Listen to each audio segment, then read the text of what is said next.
What's coming out next week anyway that was supposed to be coming out this week that you were wrong about? Because I don't know.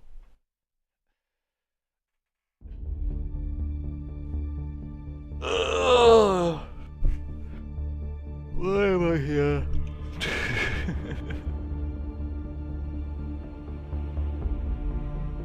You don't even know the name of it. Alright, right, that's it. I'm out of here.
Oh, I'm just dead.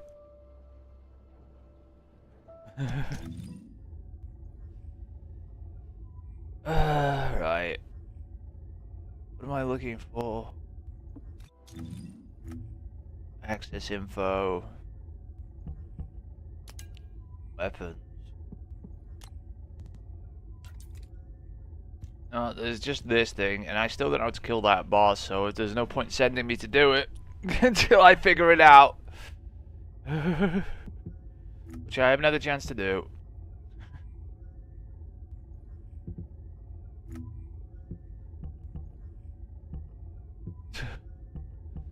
They didn't really add new weapons.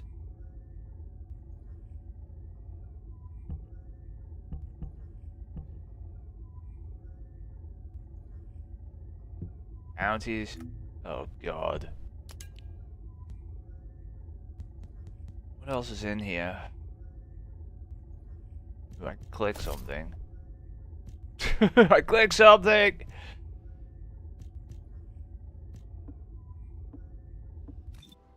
Technically in this, Mark, you could still work. They made it better. I'm not saying it's good, but they made it better, remember, to try and get a hold of Haley's bullshit. We do have at least one of the parts. I don't know if you remember.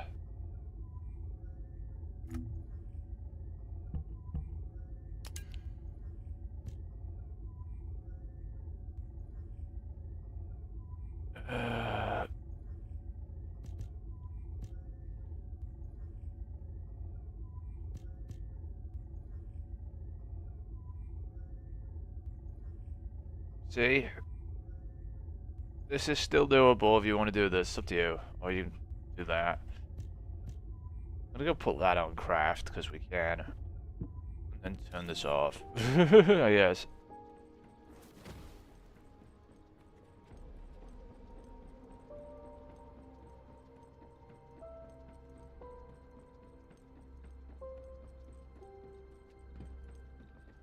What do you want to actually do? You fucking want another 180 bounties. Magisters are probably humanity's real hope. Don't you Alright. think?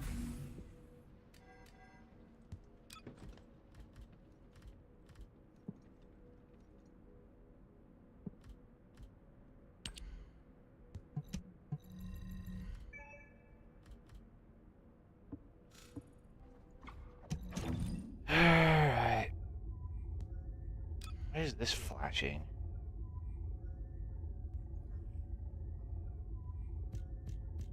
What does this do?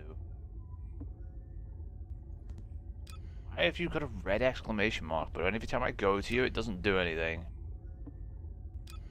Okay, I hate this game already. Alright, it's gone. Ugh.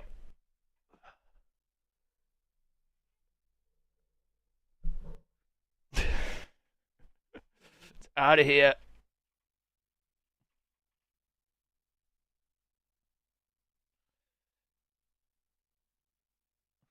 I put parts of Haley on craft and wandered off.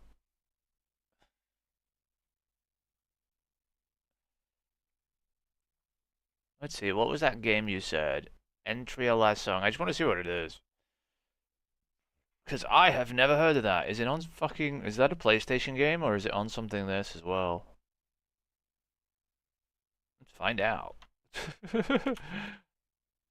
Nope, it's here too. What is it?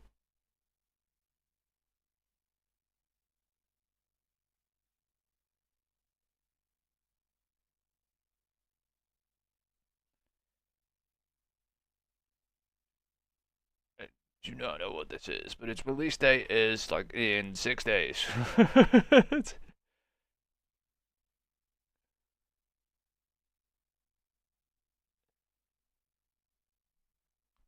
Well, you need a fucking 2080 to run it at 1080p 60 in high settings. Okay. They're really ramping up the settings for games these days.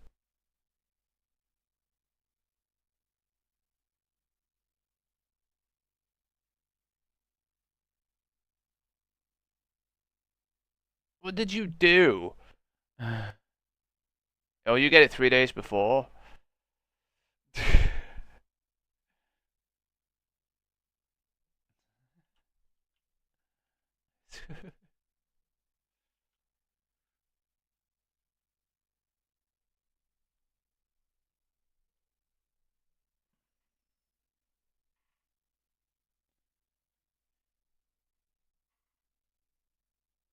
Ugh.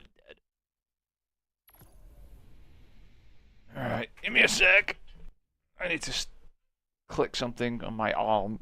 That's what it feels like anyway.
Okay, I'm alive.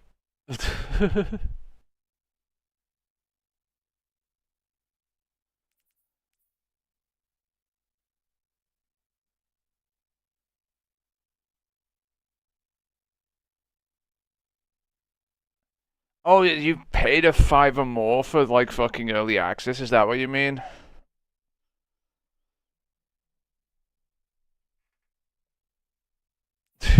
So it comes out on, instead of the 18th, it's like the fucking what? 15th?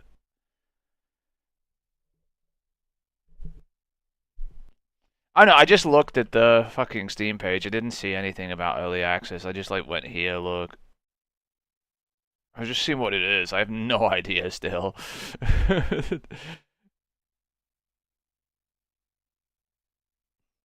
Is there like a fucking gold edition or something?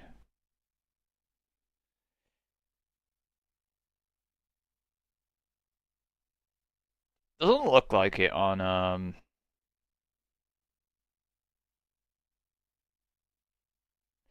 early access on fucking PC, I'll tell you that. There's one version, and that's all you get, apparently. It's weird. This is weird, too. DualSense only works with USB.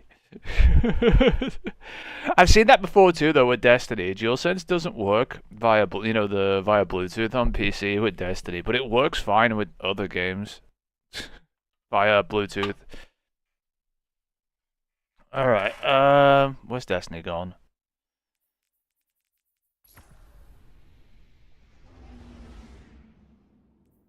Alright, how much bounty am I bountying? That's the question. How much crap have you got in your inventory? Nothing. Wow, there's literally nothing. Well, the Warlock has even more slots now. Holy fuck. Have they got rid of the shit out of the rest of the inventory? Hold on.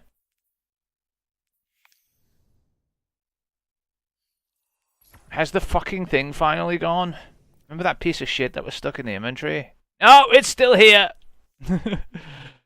RJ! Why you do this?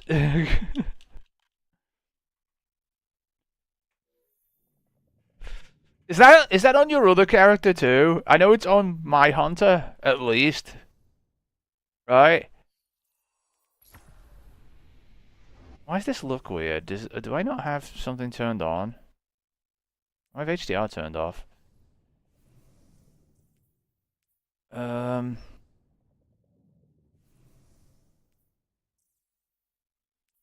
here too, right?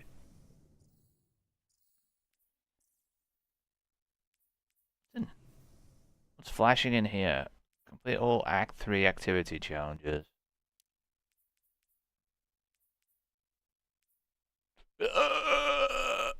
It says Gambit. Defeat Guardians in Mayhem. Oh, that's not Mayhem. Oh, I meant to be checking, wasn't I? Oh, yeah, there's one in here too.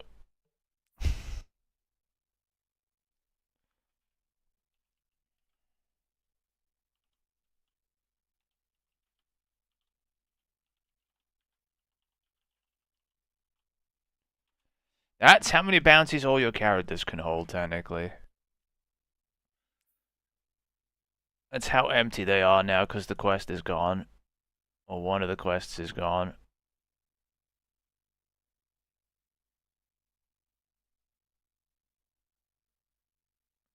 Is that what you want? I'm just asking. That's...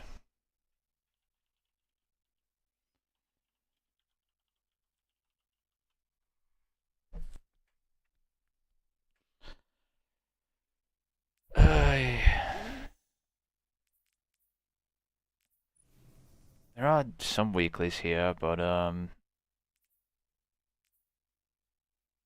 you're gonna save these ones? Okay. Cut that a bit then.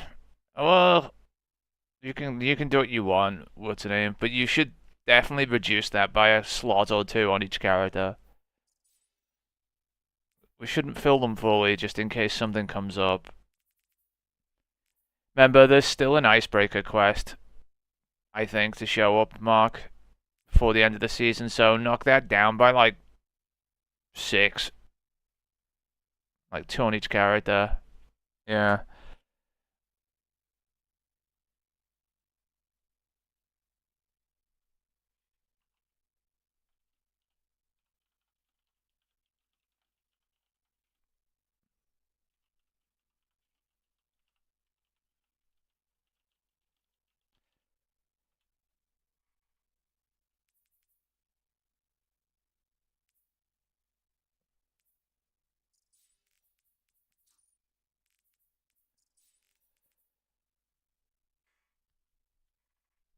But you know what I mean? Like, just in case. I think there is a quest coming too, right?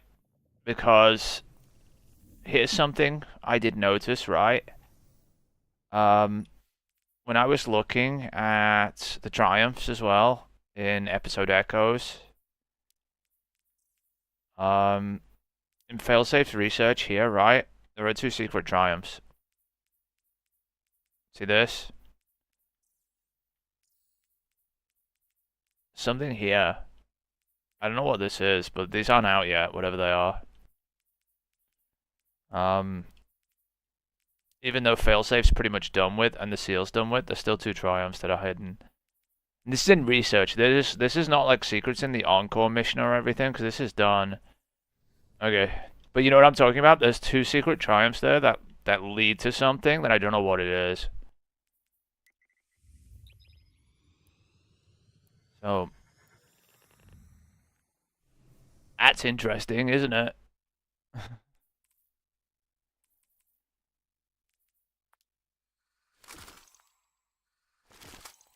And another thing is make sure your engrams don't get full. Because this leads to dead character. There's a reason I eject these exotic engrams every so often out of the inventory, because honestly they don't do anything for us most of the time. They just take up space. We just get more of them.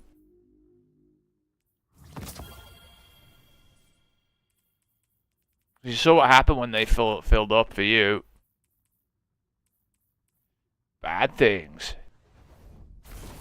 Oh, you know what? I need to check something.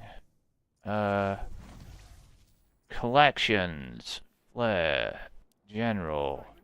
Have they bothered to give it to you yet? Not here yet, is it? It's gonna show up eventually. They're working through people, right? Giving them the emblem. I have a feeling they're like going really, really ass slowly by like alphabetical order or something. That's what it feels like.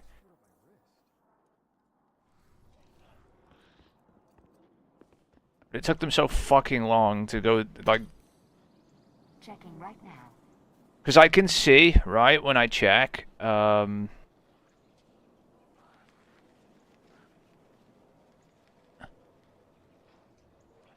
I check the emblem report, right, this number each day keeps going up, by the way.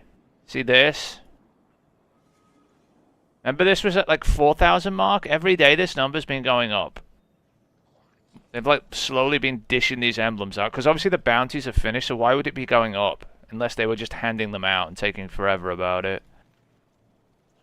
So don't panic, I think they will, you're gonna get it eventually, it's just taking them fucking, you know, forever to fucking do it. Let's get started. Oh hey, a free thing. And that's the random one.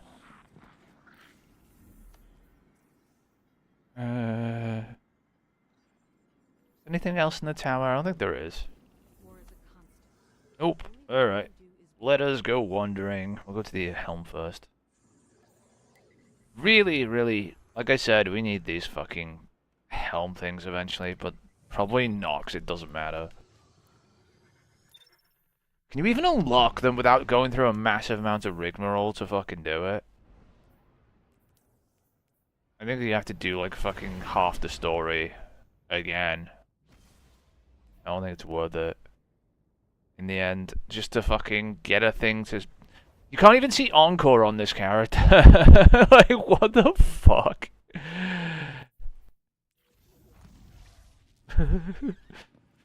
They need to fix that. It's so shit.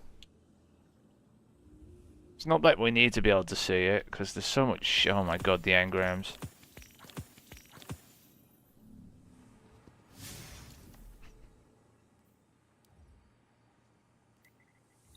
The engrams, Mark. The engrams. Oh, the Iron Banner engrams need to go before the end of the week, okay? Make sure you do something with them before the Iron Banner vendor fucks off and then you can't get rid of them. Try and get a fucking decent hand cannon or something. I don't know. What do you want me to do? I'm just telling you they need to go. Because when the vendor leaves, you lose the ability to give them to him. Remember, he's not there anymore. I have no like. They usually don't stay between seasons, so. What's the word? Let's see. Oh, super kills. Fuck you. Which character am I even on? Does it even matter? Do be careful with that. No, I'm just collecting bounties on all three anyway. Cosmodrome, right?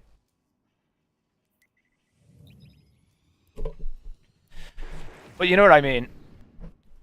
Those bounties just need to be addressed at some point. Not bounties, sorry, emblems. There's not that many there. It's not like you have 99 of 1,000,000 engrams, Mark.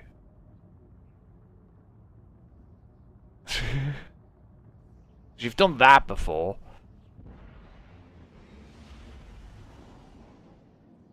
It's not like I'm saying get rid of every engram. I'm just saying get rid of the Iron Banner ones because we can't get rid of them if he's not there anymore. And you might want to get one of the Iron Banner weapons. I don't know. Actually, you know what you could do? You're missing armor on some characters. From the Iron Banner. You can just buy up the armor. It tells you which ones you don't have. I'm pretty sure. Like they show up in the thing when you talk to him. They cost like 3 engrams each. They'll drain them out pretty quick. Well, a few of them will anyway, assuming you're missing armor on a few characters.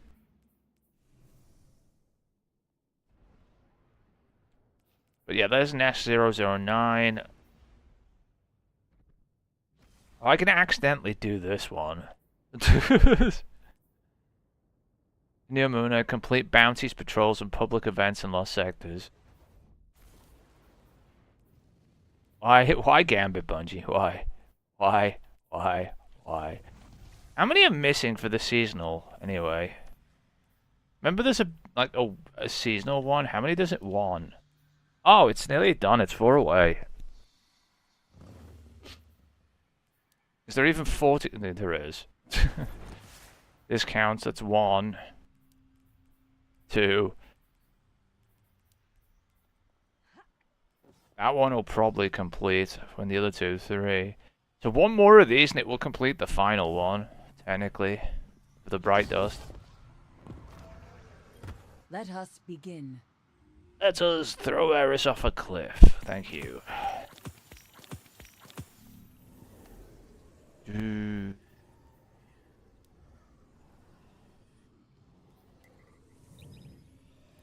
Ikora finds me.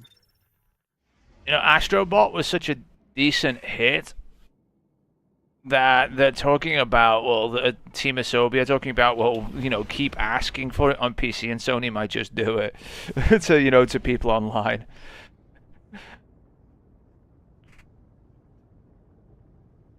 But they still haven't released fucking God of War Ragnarok on PC. I think it's not until, what, like fucking September?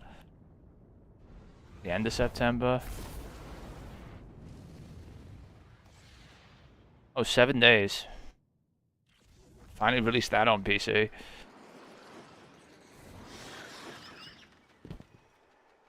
They're getting quicker at releasing them on PC. It's just not immediate yet. They don't do what Microsoft does, where they release the game date and date on PC. Like, you know, the same day that it comes out on console. It's getting there though. Eventually they're going to, because Sony like money too. And if you sell more video games, you make more money, you know? Sony obviously like money because, hey, look, this is a PlayStation 5 Pro, and this is your bank account, and this is it gone.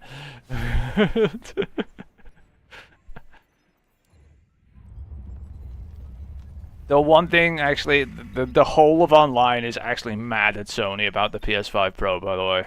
Like, it's funny.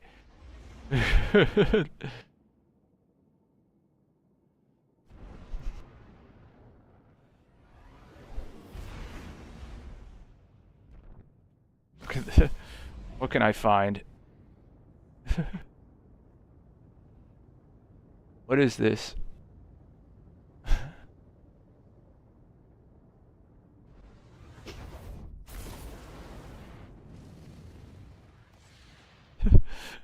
Even like people like this Asmo Gold or whatever. The have a video on PS5, it's nuts. $700. Oh boy, that's a lot of money. It's a lot of money. $700 in esta economía. Sorry, that price point took me so back that it took me all the way back to Venezuela. And it seems as though a lot of people share the opinion that that is simply way too much money for this particular upgrade. So for those who don't know, the They all mad. PS5 Pro technical presentation was streamed earlier today. Mark Cerny took the stage and talked about the features of the PS5 Pro. And the emphasis was on essentially how a lot of people, like 3/4 of folks, choose performance mode over fidelity Sure, of mode. And course. so this console, this upgrade will bridge the Which gap. I think, by the way, is an indicator that these companies that are pushing for photorealistic graphics and making sure that the trees and the bark on the trees looks real, 3 out of 4 people don't care about that. They care about if your game plays good. That's what matters. Through a combination of a larger GPU that gives you 28% faster RAM, 67% additional compute units, and alongside that, up to 45% faster rendering. Yeah, sure. Beyond that, they emphasized advanced ray tracing alongside AI-driven upscaling. And Amazing. yeah, those are neat features and all. Cool. But then they showed off $700. some games and the differences between what you'd find on the original PlayStation 5 versus what you'd find on the PS5 Pro. And that's where it kind of starts to fall apart. Like, they showed a variety of examples here, like this visual from The Last of Us.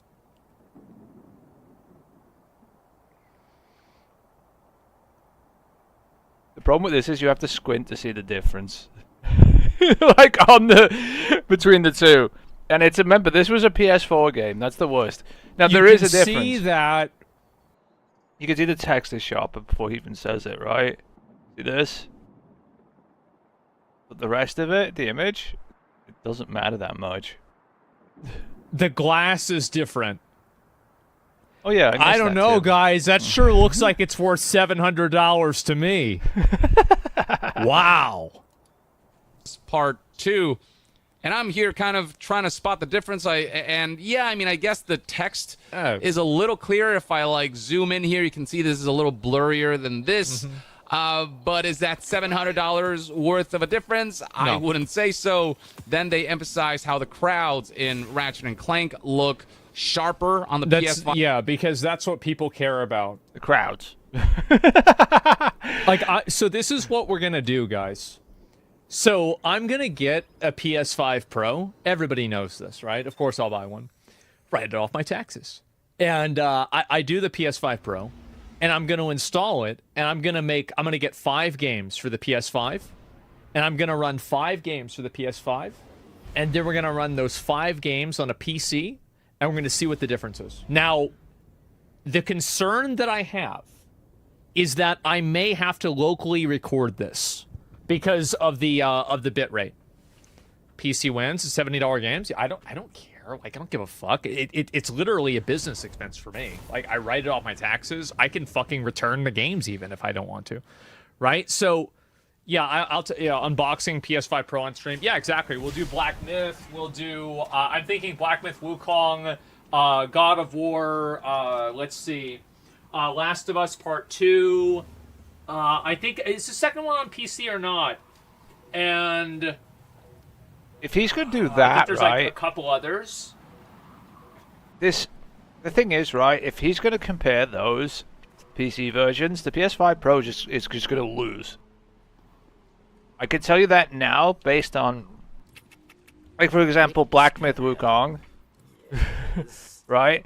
If you compare any version you can put on console of I just picked up one I should have picked up. Any version of Black Myth Wukong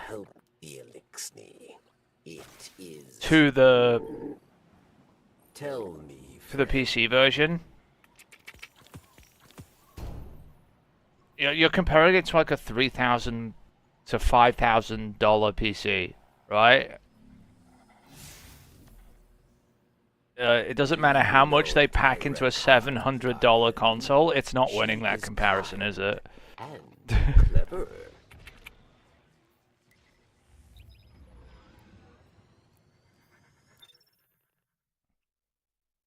At all. Ever. Anyway, let's see what he's saying. This is a 38-minute video telling people don't like this price. Ghost of Tsushima. Yeah, that's another good one. And I'll come up with 5 and do it. 5 Pro versus the original PS5. Sure, if you really squint, you can kind of see it. Is it $700 worth of a difference? It's not going to go well for the PS5 right if you compare it to a fucking $3,000 PC, is it? Look, I can pull up Black Myth Wukong, right, and show you what it looks like fully maxed out on a PC, and it's not even like. It makes the console look like it's fucking running at 260p in comparison, right? It does. But that's easy. It's because this cost like fucking 5 times more than the PS5 cost. The Pro's gonna cost, right? If you wanted to put a PC together like this. I got all this meticulously organized. Next character. But yeah, I mean, that's not a fair comparison. Now, taking like a £900 PC, for example, and comparing it to the PS5, I think is fairer.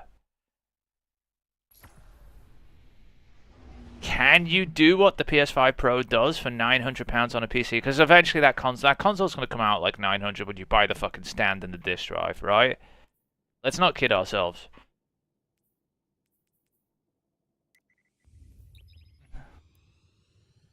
I'm not so sure. That's the thing. Traffic and some leaves on a tree. Like, yes, you can see it's a little... You see the leaves. Sharper leaves. Sharper leaves. Okay. Little like sharper leaves. I'm just doing this during loading screens. Don't worry, we're not missing anything. Blurrier It's here, loading. but I mean, is it such a vast difference that the price point of PS5 Pro is just... I don't think people are going to scalp them, not at 700. I'd be very surprised. I think the scalpers might have learned their lesson that people are so angry about this that this might not sell out, which means they might not be able to sell them. Do you have something for me, Gordon? Sure. You see, something has to be in demand for it to be scalped. I.e., oh, the disk drive. As people bought all the fucking disk drives. I don't know if people care enough. I'm not gonna lie. I think that might be a mistake.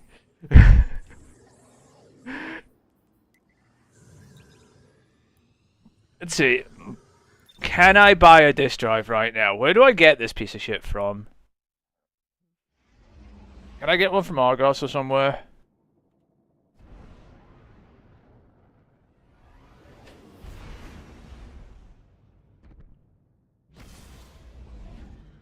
I'm just seeing it. Well, it might be sold off on there. Let's see. Can you get one on August? Yes, I can get one in August. £100, by the way.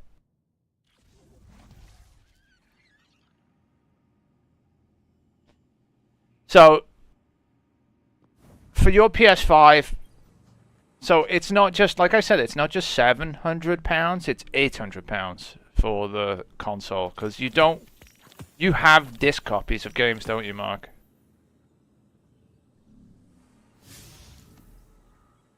Some disc copies of games.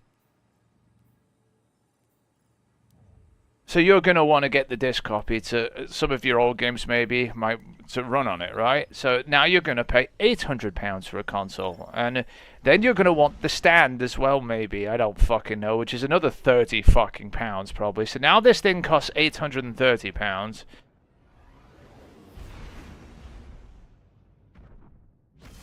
But you see my point? That you're getting to the realm of where it's pushing into, can I build a PC for £830 that matches this piece of shit? And the answer is, it's very close. If you can get a PC with a 4070 in it, then the PS5 loses. Instantly. Right? You know, an RTX 4070. That's not even like a 4080 like my PC. I'm talking like lower down, right? Even a 4060 Ti would probably kick the PS5 everywhere, right? Or like an RX 7700 XT, right? How much is an RX 7700 XT on PC?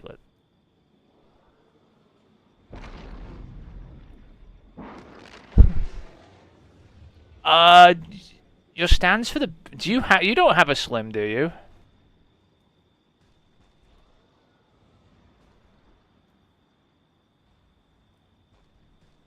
How much... Okay, let's just go to scan or somewhere.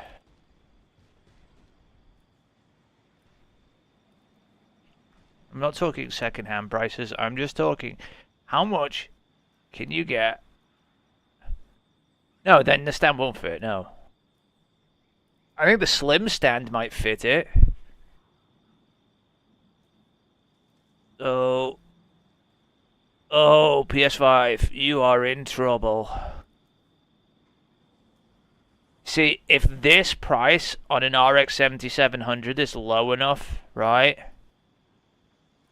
And this thing costs like 800... You don't have the normal... Oh, I don't know them, Mark. I don't know, I couldn't tell you. Right, so... What does an RX 7700 XT have in it, right?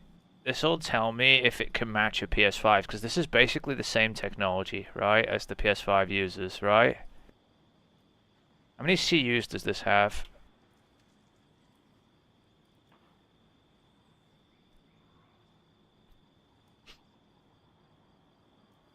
Where's the CU count? Die size.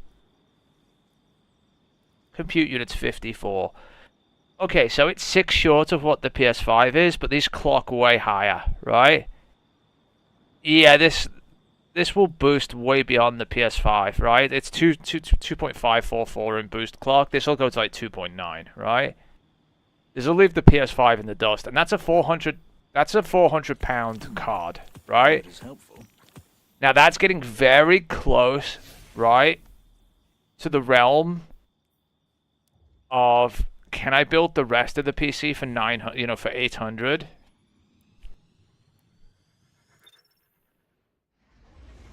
Yours is, yeah, oh, what the hell? No, that's not gonna fit on it. I don't think.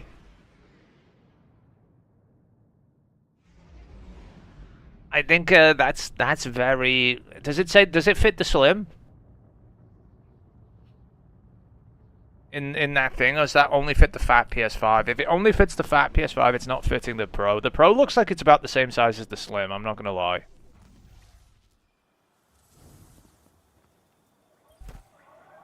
Here to help. All right. But I genuinely am just looking at it and thinking, Sony, you done fucked up.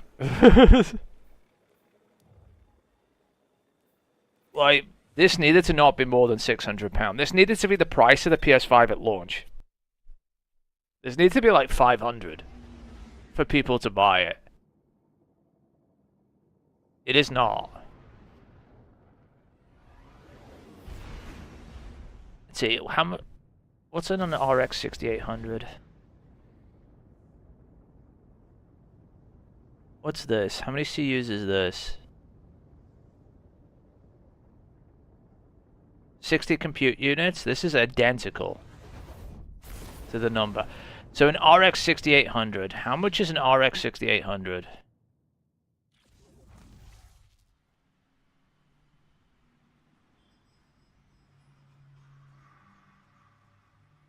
Oh, Sony.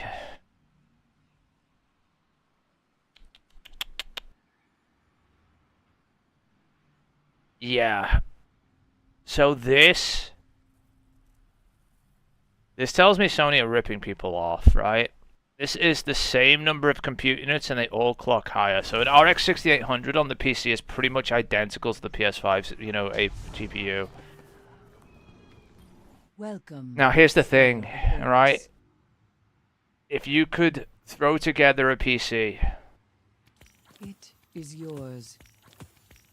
I'm not saying you do, so I'm just saying theoretically here, right? That you can create a PC We cannot unsee what we have seen. that, We can only prevent others. So from let's seeing say... it. That might fit. Is that the same thing, or is it different?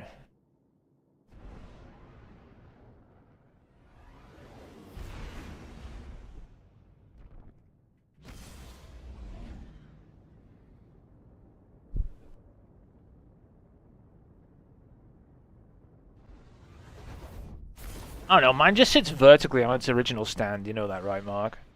It's busy fucking dripping liquid metal down it. It says the Slim? Okay. I couldn't tell you, though, if the Slim is identical in size to the Pro. It looks like it is, right? And the reason it looks like it is because the disk drive fits it, doesn't it? So the Slim disk drive fits the Pro, so they must be around the same size. The same shape for it to look normal.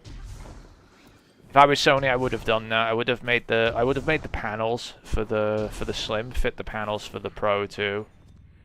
I don't know if they have or not. If they have colored panels for that shit. Hello, Do they have it for the Slim? I'm assuming they do. I haven't sued D-Brand recently, so I don't know.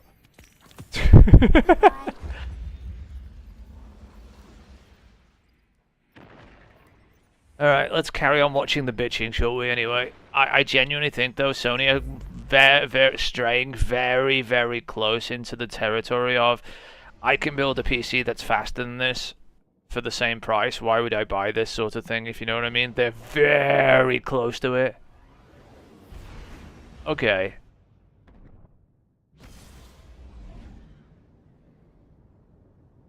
So it's narrower and taller. It's taller than the Slim, but as narrow as the Slim is based on that. Okay. Let's see. Justified. Who Very gives few, a fuck? I think, would agree with that. And while it's nice that we'll be able to have the fidelity of fidelity mode while having the performance of performance mode on the regular PS5 still looks good enough where a $700 price point for the Graphics have begun. This is what's happening with graphics right now. Very simple. It's plateauing off. We're right here. But the problem is that the effort required in order to make really good graphics is probably like this. I'll tell you what the real problem is, right, with the Pro. The real issue is, right, when they made the PS4 Pro, there was a point, right? And the point was that Brief made. It'll serve you well. brand new television technology had came out, right? And those were 4K televisions. And so there was a point to people getting a Pro because the 4K televisions were starting to become something, right? And this was the same with the Series X. Well, the Xbox One X, I should say. People were getting like higher resolution televisions and older consoles were starting to look bad on those TVs. Now, there are 8K televisions available, but nobody's fucking buying them. Right? And also, the PlayStation has been lying on its box ever since launch, saying it's 8K compatible. I haven't seen one 8K game for the PS5. Probably because it would run at 2 FPS.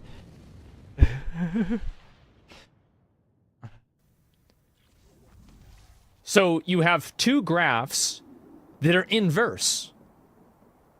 And these companies keep trying to make the graphics better with higher fidelity without understanding what people actually care about. If you go and you look at the Elden Ring models, look at the pixels. They suck. Elden Ring's graphics are below average for AAA games. And do you know what? No one cares. He's right about that. No one gives a fuck. Elden Ring is a hell of a game. It doesn't matter. Look at Astrobot. Is that photorealistic? Actually, yeah, Astrobot's graphics suck, but the game looks really good. Like, it's not trying to look realistic, it's just trying to, like, look fun. Not unless you're a Pixar movie. Look at Valheim. It's just bullshit. They cared about performance, though? Yeah, performance matters a lot. I think the big thing with the new PlayStation is the fact that it's 120 FPS. That's the good selling point. Not I can't wait to try out FPS. Demon Souls with that and see how it plays. It's not gonna play every PlayStation game at 120 FPS. Because you know what they didn't do in the PS5 Pro? They didn't replace the CPU. they put a 10% overclock on it, and that's not going to do anything. So where they were CPU limited in games House of Light. now, they're still going to be CPU limited on the Pro. And you've already seen Destiny struggles to maintain 120 in Crucible mode on the PS5 and on the Xbox Series X. It does it slightly better on the Xbox than it does on the PS5, right? But they both suck at it. And the resolution drops to 1080p on both of them. Here's me casually cranking it to 200 and something FPS on fucking PC at 1440p, by the way. Because, you know what matters more? My CPU matters more than my GPU in this case for running the game at over 100 FPS.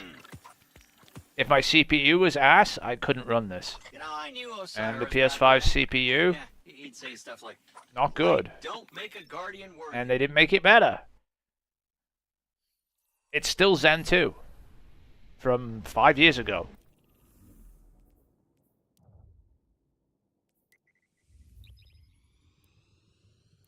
Now, granted, you know what might actually happen on...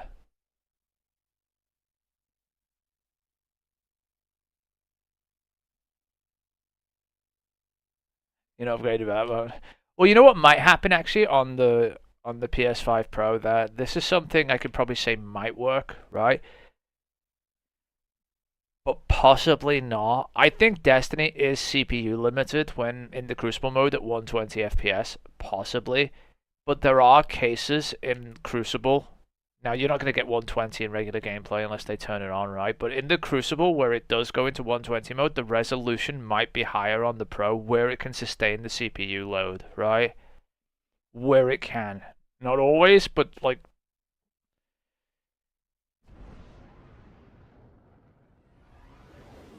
Like, the Crucible is the least CPU intensive of all the modes in Destiny because there's no AI combatants running around, right? My frame rate is the highest in Crucible on PC. Okay? Like, we can sit here and be like, yeah, wow, 200 FPS or whatever, right? I go into Crucible, I get like 300, right? If I go into an empty Crucible map, I get like 350 to 400 FPS, right? And that's without dropping my resolution. But here's the thing you have to admit with the Destiny on PC, right? I could pull up Destiny on either the Series X or the PlayStation at 4K on, right? And I can literally flick between them in the exact same area on PC and on the PlayStation, and the PC at 1440p will look better than the PlayStation at 4K. Because something's off about the graphic settings on Destiny on console, right? They've fucked something up, I'm telling you, right? Whenever I put 4K on the PC and I put 4K on the console, it's like, that's not 4K on the console. That does not look like 4K. Everything's just really blurry. In comparison, right?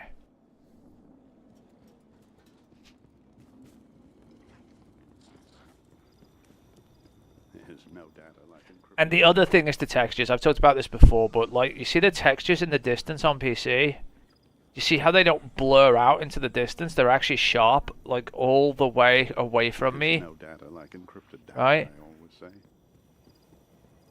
It's because they don't have texture filtering Okay, I can take a break. turned up on the consoles, and I don't know why. Sorry, I'm still collecting bounties, Mark, while I'm yapping, but I'm still doing it.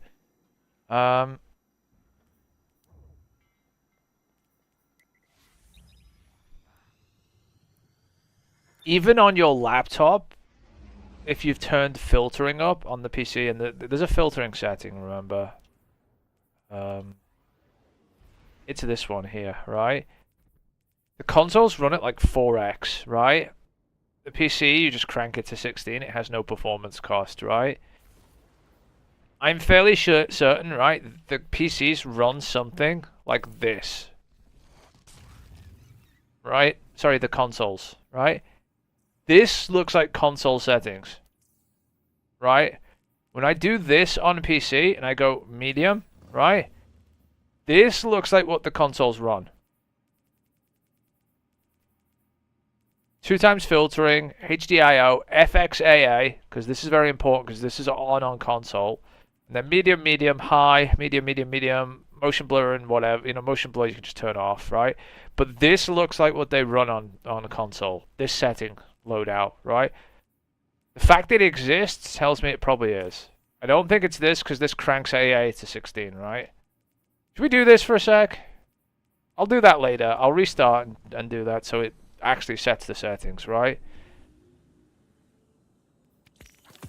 Let's see if I can make it look as bad as console does. And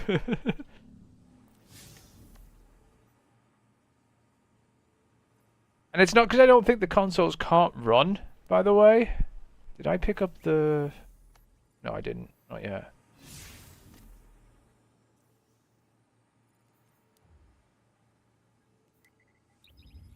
It's not that I don't think that consoles can't run it. They just haven't set the correct settings. And they just copy-pasted, by the way, the settings from Xbox One X and PS4 Pro, right? And they haven't been upgraded since. So it's got nothing to do with whether the new consoles can run this or not. These are just pasted settings from PS4 and from Xbox One, right? Because remember, and all they did for the Pro consoles in Destiny was they cranked the resolution and they kept the graphic settings the same. And I think when they did the uprated consoles, all they did was they kept the settings the same, they kept the resolution the same, and they cranked the frame rate to 60 from 30, and that was it. And they didn't touch anything else. Looking for something? That's what I genuinely think they did, which is why Destiny looks the way it does on console.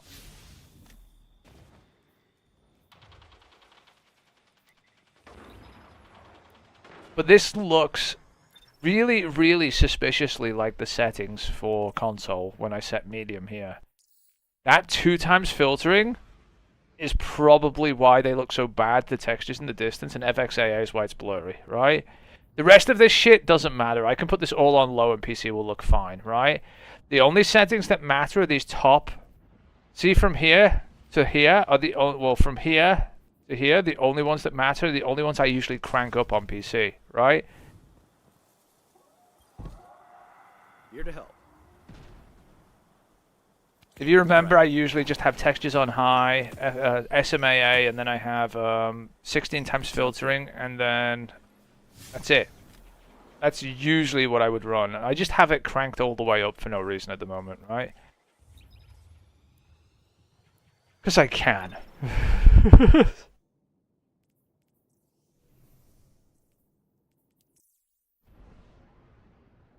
Yeah, I think medium is what they're running. I think this is PlayStation 4 and Xbox One graphic settings.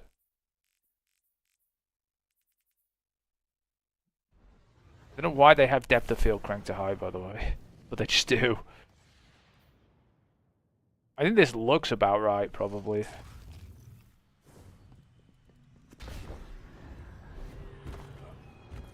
To work. Welcome, Slayer of Oryx. Welcome, Slayer of Oryx. Use it well. Kicker of Crota. Alright, where's my video anyway? I'll put that back on. While we're loading into different places. Let's see. Where is it gone? PS5 Pro, for a lot of people, is just simply not acceptable. And it doesn't help matters that the vertical stand is sold separately. They can't even include a piece of plastic after charging $7. Guys, you just put it on the fuck. I don't know, Mark. I don't even know if you should order a PS5 Pro at this point.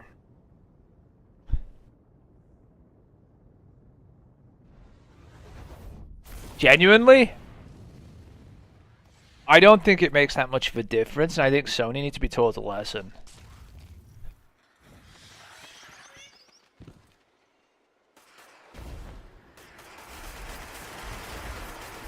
I'm being serious.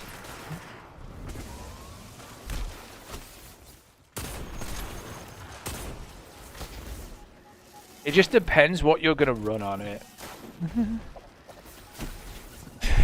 Buy all consoles. Go buy a Steam Deck. Go buy. That's a console technically. Hello, Captain.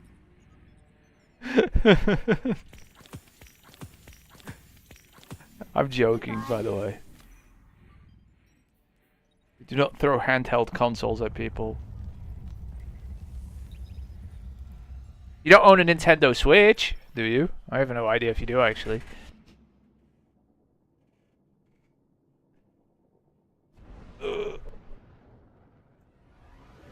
Switch 2 next year. I actually own a Switch, by the way. Oh, you do? You don't use it? I own a Switch. It's behind the television somewhere. On its stand. Hasn't been used in like a year and a half.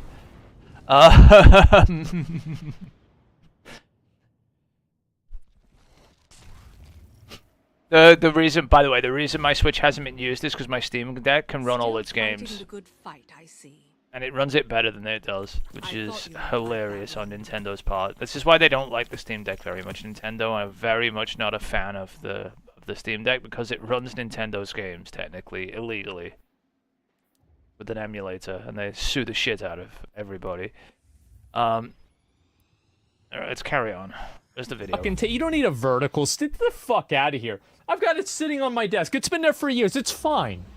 Vertical stands. You don't need a vertical. Just sit it on the fucking ground. $100 for the PS5 Pro.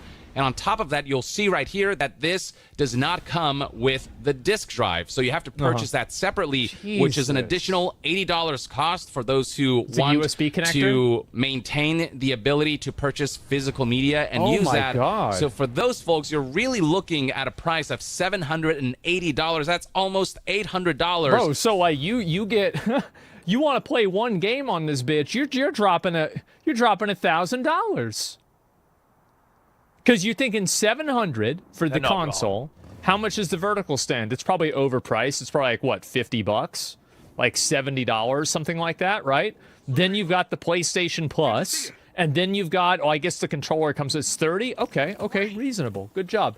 But to be fair, though, guys, the PlayStation 5 Plus, the Pro vertical stand might be more money. Because, hey, if you're a pro, you can afford it. That's a completely different vertical stand. So you got to keep that in mind. Then you also add in tax, and then the disk drive as well. Holy fuck, man! You're gonna be trying. It's almost $1,000. Plus the kickstand, which is an additional however many bucks for the full package. Maybe things would have gone a little better if they had showcased like a new game that took full advantage of the PS5 Pro's power and really highlight. I think he brings up a really great point here, because wasn't Demon's Souls such an incredible advertisement for the PlayStation 5? God, that game looked fucking amazing. It was so good. It really, like, I looked at Demon's Souls and I said, this is next gen. This is the next level. The kind of graphical fidelity we can achieve with the additional prowess, but none of that. We just got examples of old games and side-by-side comparisons whose difference were kind of hardly noticeable. Maybe if... Bro, if somebody said something in chat that made me think of something else. What if the game that they had planned to be the PS5 Pro was Concord? What if that's RIP Concord? And so Concord was the game that had like this crazy resolution upscaling and everything, and they had to cut it out of the presentation because of how bad it was. Because it got cancelled. Digital Foundry gets their hands on the PS5 Pro, the differences will become more prominent, but at least in this YouTube video presentation, they really didn't do a good job of justifying this price point. And so if we scroll down and look at the likes to dislikes ratio, you'll see that reception is fairly mixed. And the comments here are not particularly cordial or fully on board. I'm shocked that the controller and power cord aren't sold separately at this point. Y'all lost your minds. Well, what do you think they are, Apple? $70 with no vertical stand disk drive is insane. Yeah, people, the value proposition just really isn't there. They're recouping costs. What if the PS5 Pro was originally supposed to only be $600, but like they had to change? If people don't buy it, they'll drop the price. I'm telling you now. If this doesn't pre-order well, this price will drop. You watching your back out there? Right? Also, I can tell you now, the price is going to drop like a rock when the Switch 2 comes out in March next year. As much as Sony don't think Nintendo are a threat, do you know which console has sold them more than the PS5s? The Switch. As much as they don't like to admit it, the Switch outsold the PS5 like 2-1. Right? And if Nintendo release something that's even remotely competitive, good luck selling that for 700 fucking pounds, Sony, because you won't. I can tell you that for sure now. Trust me, Nintendo aren't going to go above £400 on something. Probably. Maybe 500. I don't know. It depends what they put in Switch 2. I'll tell you something else too. Nintendo are using Nvidia for the graphics, and the Switch 2 will have DLSS, which is Nvidia's upscaling technology. And unlike PSSR, which sounds like piss off, pisser, right? DLSS actually works and is available in things now, whereas PSSR, they showed nothing that uses it.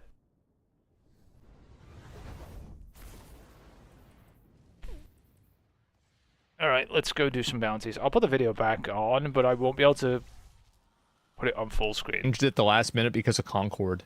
I'll put the They were audio like, on. guys, it's too much money. Yeah, we've lost too much money. We've got to increase the price of the console. Thanks, with Concord. The price point. So this is kind of where we're at as far as discussions go. And just to compare to what the current cost of the PlayStation 5 is, you got the slim model here with the disc drive-less version being $450 and the one with the disc drive being $500.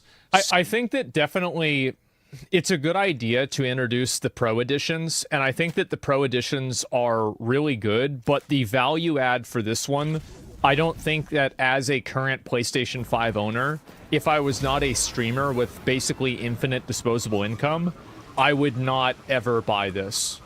He's right. Like, if I was just like an average guy, like, let's say if I made 200 grand a year, I wouldn't buy this. Like, I really, like, fuck no. So the PS5 Pro Well, is I an could see. Well, I wanted to. Let me just go back and just. I didn't want to get ahead of myself. The reason why is that if I didn't have a PlayStation 5 at all, I would probably choose to buy the Pro. If the Pro was on the market and the PS5 normal was on the market at the same time, because it's really only like basically a 200 or like 150 probably whenever it goes on sale markup. So like, yeah, at that point, I probably would make the purchase if I'm already spending $500. But as a current PS5 owner, I don't really feel like the Pro Edition gives me an incentive to buy it. Being $200K average. $500. 200K is So not the average. PS5 Pro 200K is is an like top additional 5%. $200. And that's, again, without excluding the fact that you have to Let's see if purchase we can the do disc drive something. and the vertical stand separately. $200 more than the PS5 Slim that does include the disc drive. And even if you're an all-digital player and don't need the disc drive, Yeah, I don't need the it. digital version of the PS5 Slim is $450. That's Right. still a $250 difference between the That's a lot. PS5 Slim all digital and the PS5 Pro all digital. It's also worth noting that in the UK and Europe, we're looking at £700 and 800 euros. So if we convert that to $50 for a disc drive?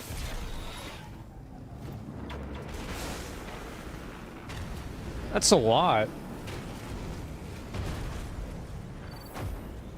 Why? I mean, like, Let's chase them out. it's 80 here? Think they'll spy on my territory? Well, no.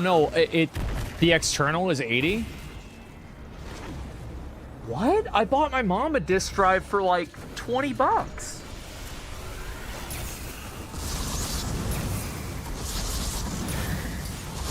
Yeah, was it Blu-ray? Oh, it could have been Blu-ray. Oh wow. Wow, it's a 4K Blu-ray device. Okay, all right. $50. Okay, all right. It doesn't seem quite as crazy. All right.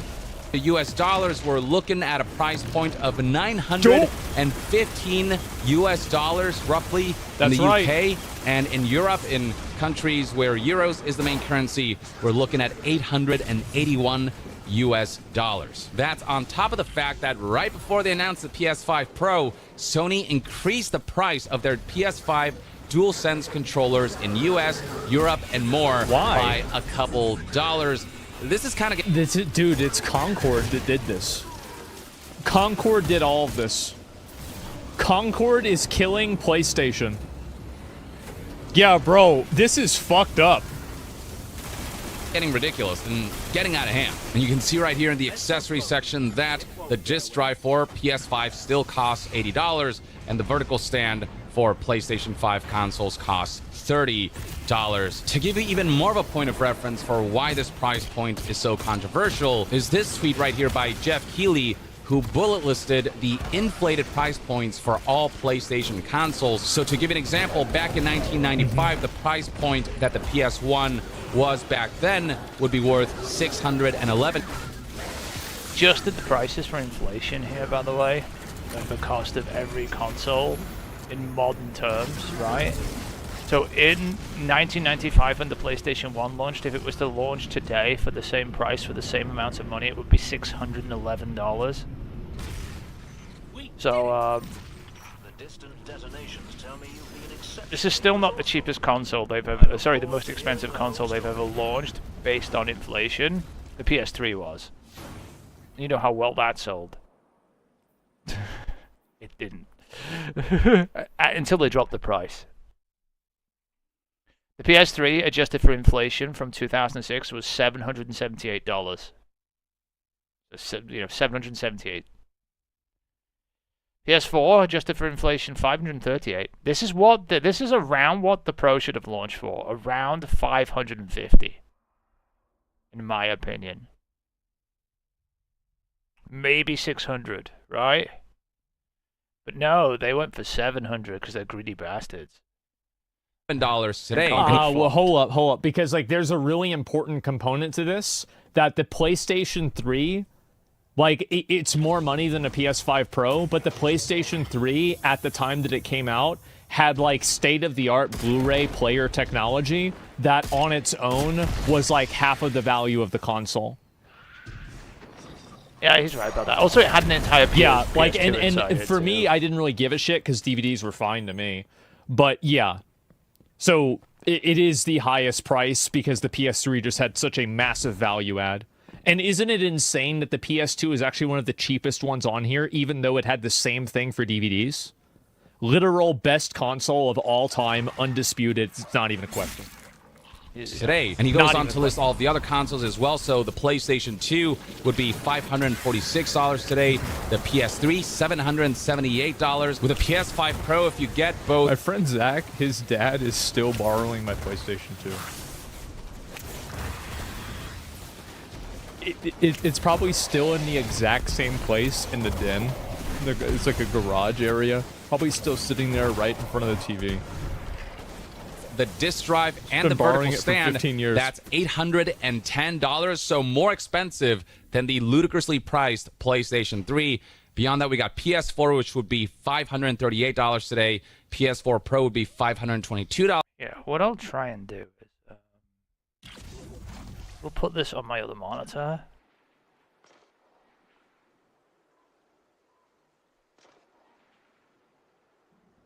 Right, and...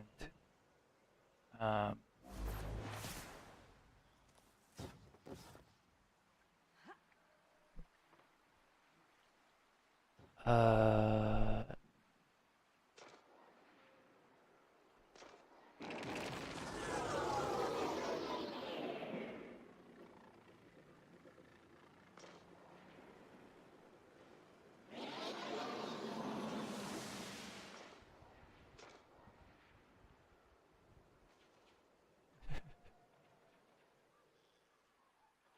that.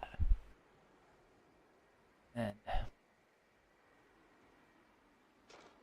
add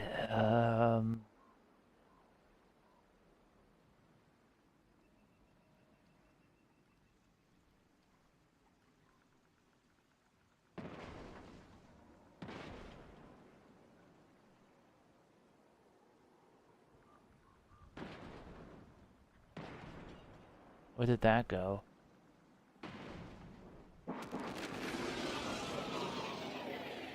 No.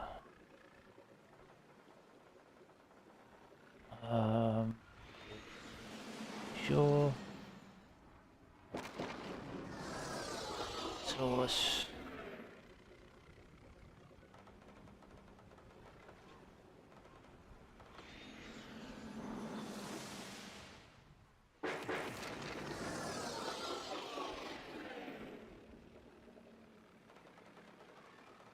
Okay.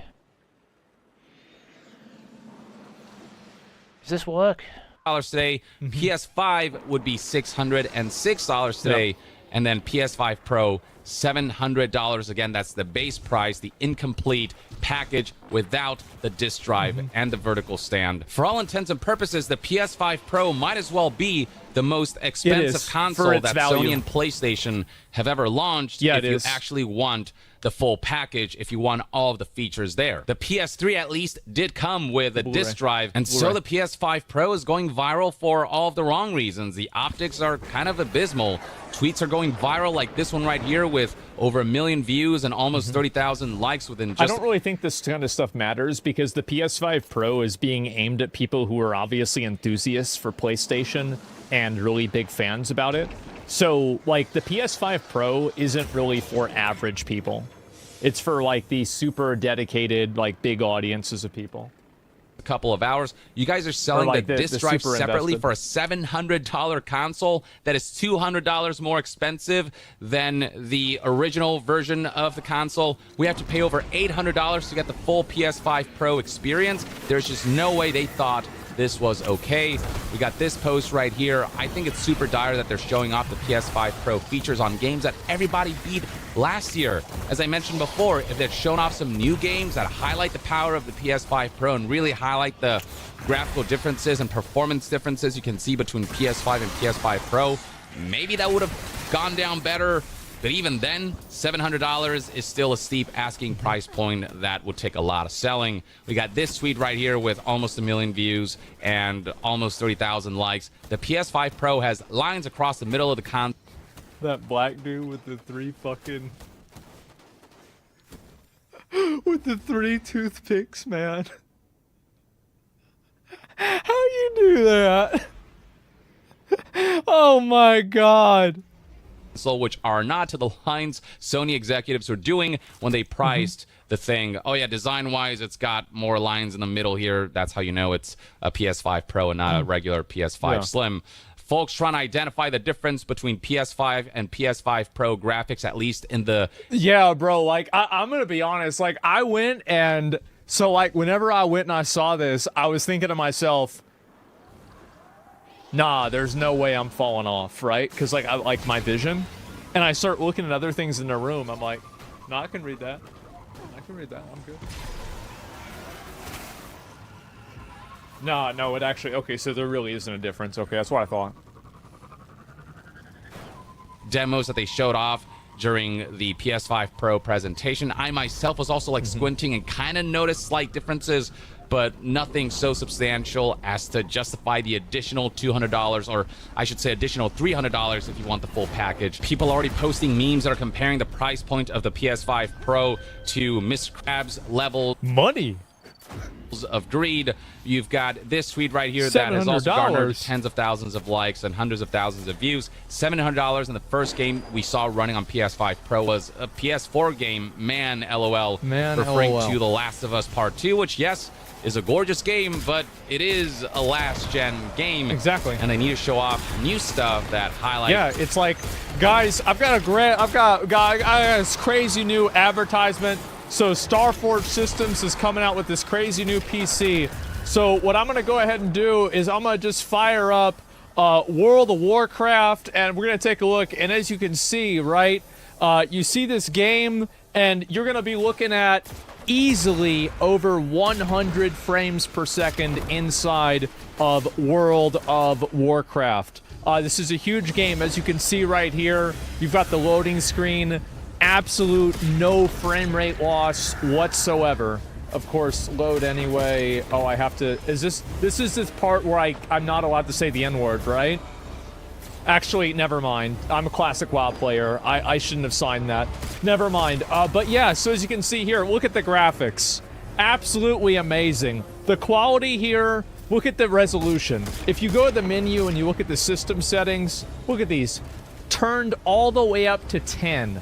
Ultra high, custom, ultra, sunshaft, spell density, everything. 4K resolution, classic World of Warcraft.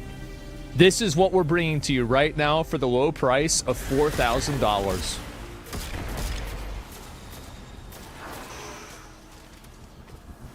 Sony should hire me for the next one, and I'll do it myself.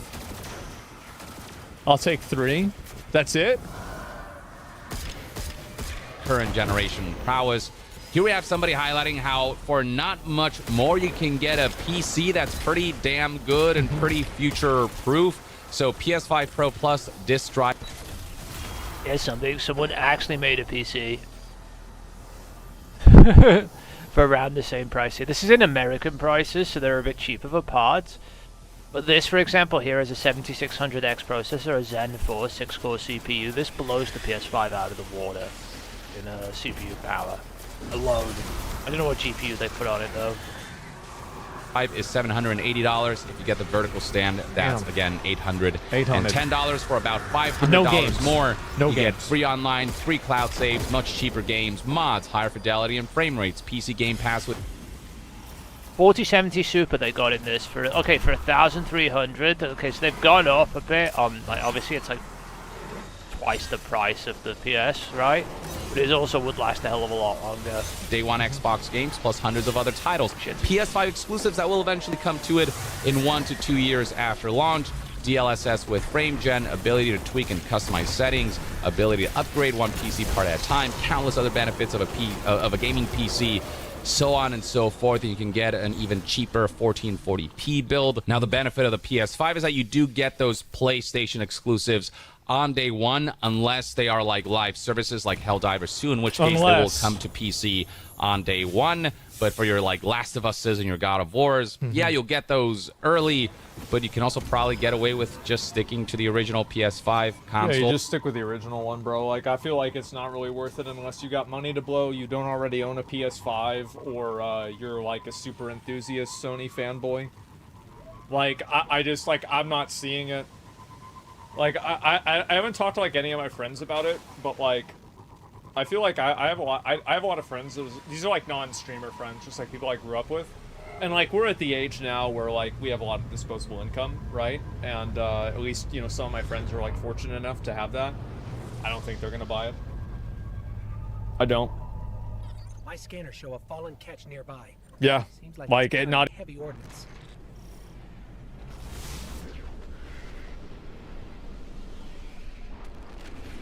What video are you looking for?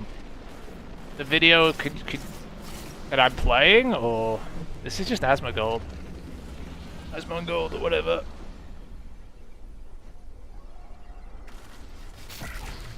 Not even them. Hang on.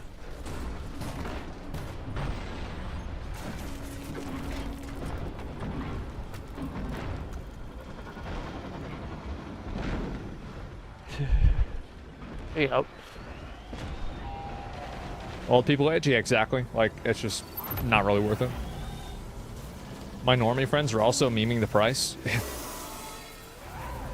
Like, the market for the PS5 Pro feels extremely show Concord narrow yesterday? Yeah. at that price point. It really is for people with, you know, who just have money to burn and really want those high fidelity graphics with high frame rate. But I feel like most people will be pretty okay with the performance modes we've been seeing so far in the graphics there, at the distance that they're sitting from their TV, at the resolution that these games run, and how good these games tend to look even in performance mode. You got somebody right here highlighting the comedy of how Sony, in just the last week, the CFO said that they don't have enough IPs, and then they announced the PS5 Pro to make more realistic graphics, and then Astrobot launched within the last week, and it proved that they have so many IPs because of all of the IPs highlighted within Astrobot. That's actually a really good point. That's a very, very, very good point.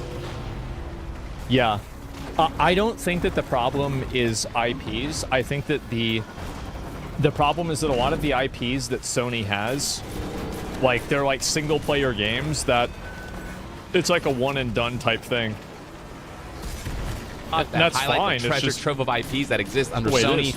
On top of the fact that Astrobot isn't a realistic game, and highlight that you don't need hyper-realistic graphics to make something amazing, to create a full-fledged, exciting, wonderful, magical single-player experience, or just gaming experience in general. So yeah, this is kind of what discussions surrounding PS5 Pro look like right now. It's fairly negative overall. For my part, I think that the PS5 Pro should have been $600 tops, and it should have included the disk drive and a vertical stand, and then they should have lowered the... It should have been $700, and I should have included the disk drive and a vertical stand. They would have made more money that way, and it would have more felt like a complete package.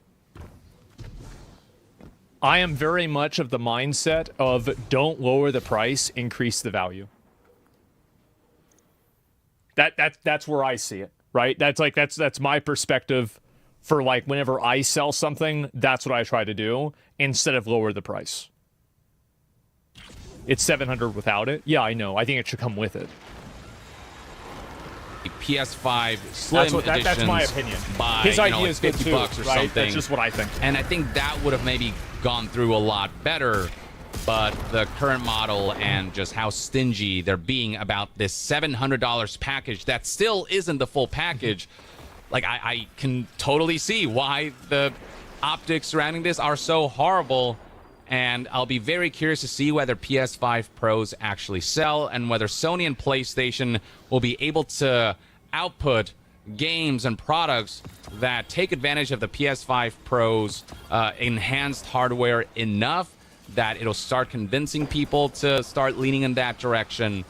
But I think we're gonna, like, you're never gonna have a point where console gaming becomes, like, the values that the value that console gives is not something that I think that PC can cannibalize any more than it already has. I actually think the majority of cannibalization from console will come from mobile instead. I think that's especially going to be true with, like, more simplistic games, but right now, obviously, it's something that remains to be seen. I also think that consoles, like, the difference between, like, my PC, if you were to build, like, let's say that you build my PC with the absolute, like, instead of state-of-the-art, opposite of state-of-the-art, like the worst motherboard, the worst RAM, a power supply that comes from a company that you can't even pronounce, it's just 2 Chinese letters, like, you get all the janky stuff, you're still looking at probably $2,500, $3,000, right? Like, keep in mind, I have a state-of-the-art PC. I have like a 4090, the best processor. I don't have the best processor. But I did. 2,000? Fuck no. How much is a 4090?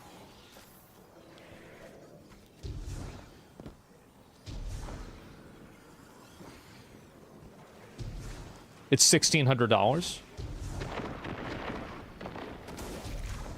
Yeah. Was my estimate wrong? I feel like I said 2,500. I feel like that's really reasonable. I'm out of touch? Really? You think I am? I don't think so, man. I really don't. Yeah, I think that if, like, I don't know, like, we could go on PC Part Picker and put something together, but, like, I actually really think that if you looked at my parts, you'd be looking at probably 2,500. Somewhere, now, I could be off by a couple hundred, but I think that's somewhere in the ballpark.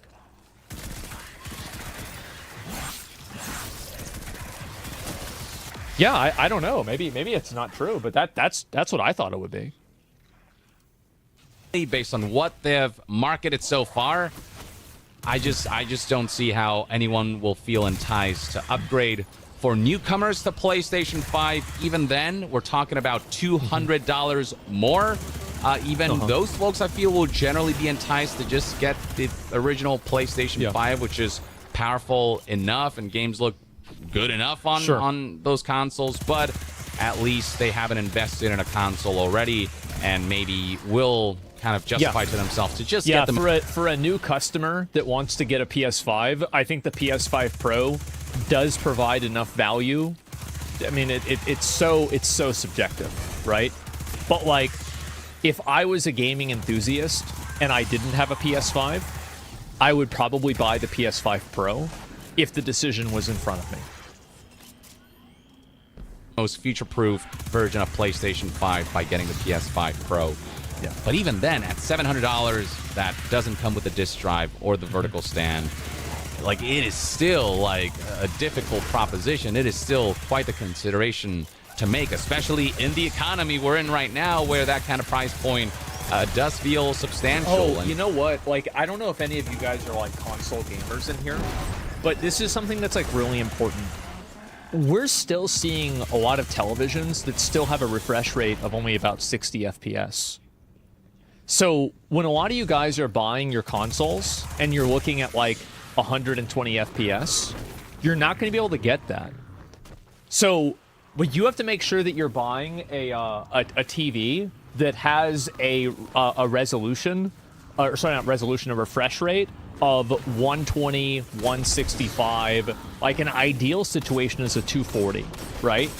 But like, 144. That's the number. Yes, a 144. Yeah, look for that. I'm at 165 right now. I've thought about going up to 240, but I just haven't really, like... I was hoping, like, a company would send me a monitor that was like that, and I could try it out myself, but I haven't had time. It hasn't happened yet. Not something to scoff at. So, yeah, to me, this feels like Sony guys. is returning to arrogance mode, and it feels like it's going to backfire. Won't even see the FPS increase. Who knows what the future holds and what kinds of products and games they'll have prepared to really market and try to justify what they've done here with the PS5 Pro. I'm sure it's an impressive piece of hardware for what it is, but you know, if they want to make this a mass market product, $700, that is incomplete, and what is technically an $810 package if you want the full experience. Yeah, I don't know. Oof. So yeah, that's my take. Let me know in the comments below what your thoughts and opinions are on the PS5 Pro price point. Do you agree? I think that also right now, people are really sensitive to pricing because of just how bad inflation has been and how much people are getting pinched. And like, I think that what we're seeing right now is like, oh, let me actually let him wrap up the video, then I'll talk about it. Folks that they've kind of crossed over a line with the price point, or do you think this is around where the hardware's price point would sit based on the offerings that they highlighted in the earlier presentation, in the earlier live stream? Share your thoughts in the comments below, and to be further updated on all things gaming news, reviews, and discussions, stay tuned right here on Young Yeah. I'll see you guys next time. Young out. There it is. Well, give me 1 second. I'll watch the Crimson Desert stuff in just a bit. But first, I want to talk a little bit more about this. So I think that right now, a lot of customers and a lot of the people in like the Western like cultural, culture, like just publicly, are very price sensitive. And I think the reason why is because of how expensive everything has gotten. Like it's insane. Oh, by the way, I went to fucking Taco Cabana last night. And they gave me another chicken quesadilla. I'm not going there anymore. I'm done. I'm not going there for like 6 months. What's this chicken quesadilla bullshit? Like, I'm done. This is 3 out of 4 times I've been to Taco Cabana.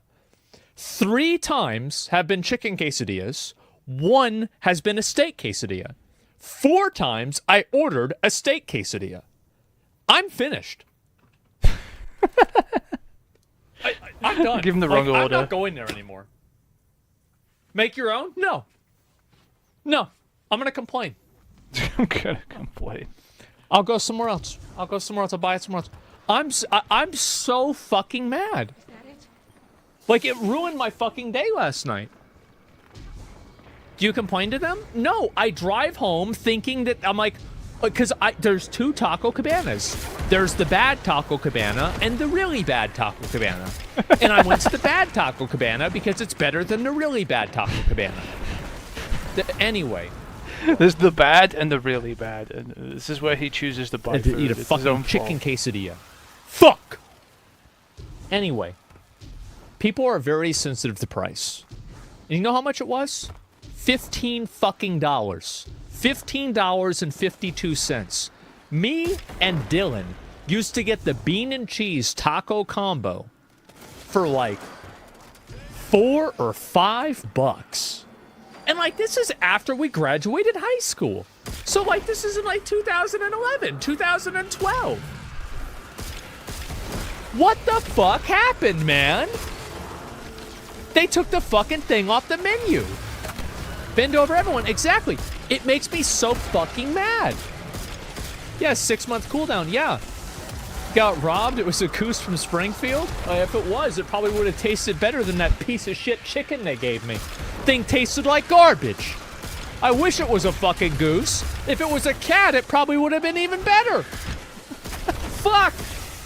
So yeah. Free range? I wish. Anyway. Is buy the franchise. Just calm down, all right, guys? Just settle the fuck down.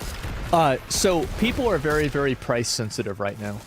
And I think this is coming in a point where you're seeing how many of you guys have, like, in your age group, you've seen like 2 different groups of friends. He's not wrong. Where you have like some friends that are doing really well financially and other friends that are doing really not well financially. And like you see them kind of like congregating into the like upper middle class and then lower working class, right? Me? Yeah, it's really bad, man. And I think that's what's happening is that like I'm seeing the same thing where it's like a lot of my friends are doing well, you know, family members are doing well, etc. But I do have other friends that are like still stuck down basically in like that, you know, that like kind of in like bronze league basically, right? And they can't make any fucking money. It's hard for them to get a job. Once I hit 6 figures, I lost a lot of friends. The thing is that there's a lot of people like, I just think that there's a huge issue where you're seeing a larger cultural divide. And I think the problem too is that people that are making like $120,000, right? I mean, 120K, like I remember whenever that was like a lot of money, right? Whereas now it's not that it isn't a lot of money, but it wasn't seen as the same way as it is now, right? It's like a 6-figure salary used to mean something different than it does now. It's not a lot at all. It very much depends on region, right? If you're talking 6-figure salary in San Francisco, you're having a bad time. If you're talking 6-figure salary in Kansas, you're probably living like a king. So it really depends. But yeah, if you live in Cali, 120K a month, yeah, exactly. Or New York City, something like that, right? And like I just see there's a lot of people that are like so resentful of that because like these are people that have student loans and they have a job and it pays them like maybe $20 an hour and like there's no real upward mobility for the job and it's just it's bad, man. It really is. And I think that's like on top of like the price of groceries going up massively, the price of utilities going up in some cases, like the constant need to stay up to date with like different types of technology. Like it's just there's so many people that are getting squeezed and like basically like their cookie, so many people are trying to take a bite out of their cookie that whenever they hear a $700 console, they lose their fucking minds. Anyway. That was a PS5 everyone's mad about video, apparently. So...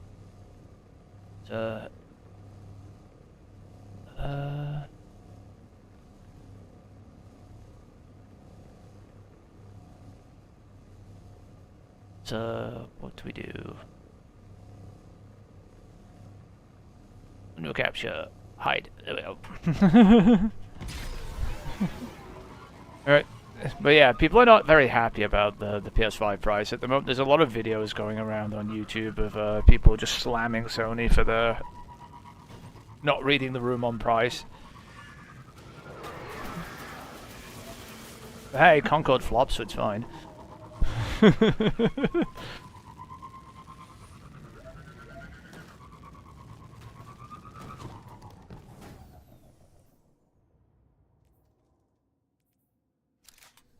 To put this in perspective, by the way, Concord wasn't even on my radar for being a video game. There's a lot of games I don't hear about, right? In general, because there's so many video games these days anyway. Like, I did, like, the game you mentioned earlier, like, I don't know what the fuck it was, right?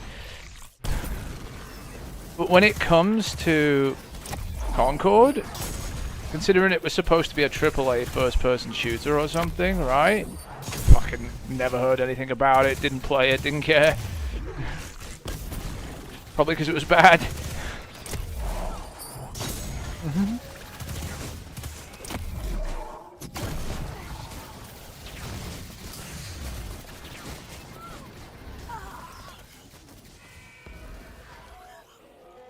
Don't worry, I'm still doing bounties, by the way, when I've been watching these stupid videos.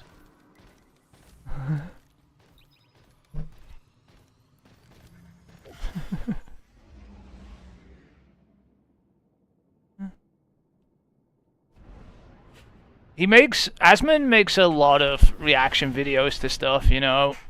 It's kind of funny.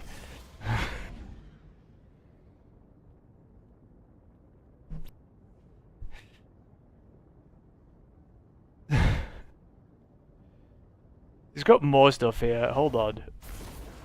We put this on. Where is it? Window capture. I should just clone this entire thing.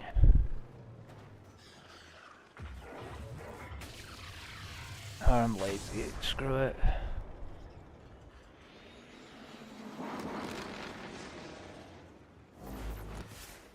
Shrink it down again to the.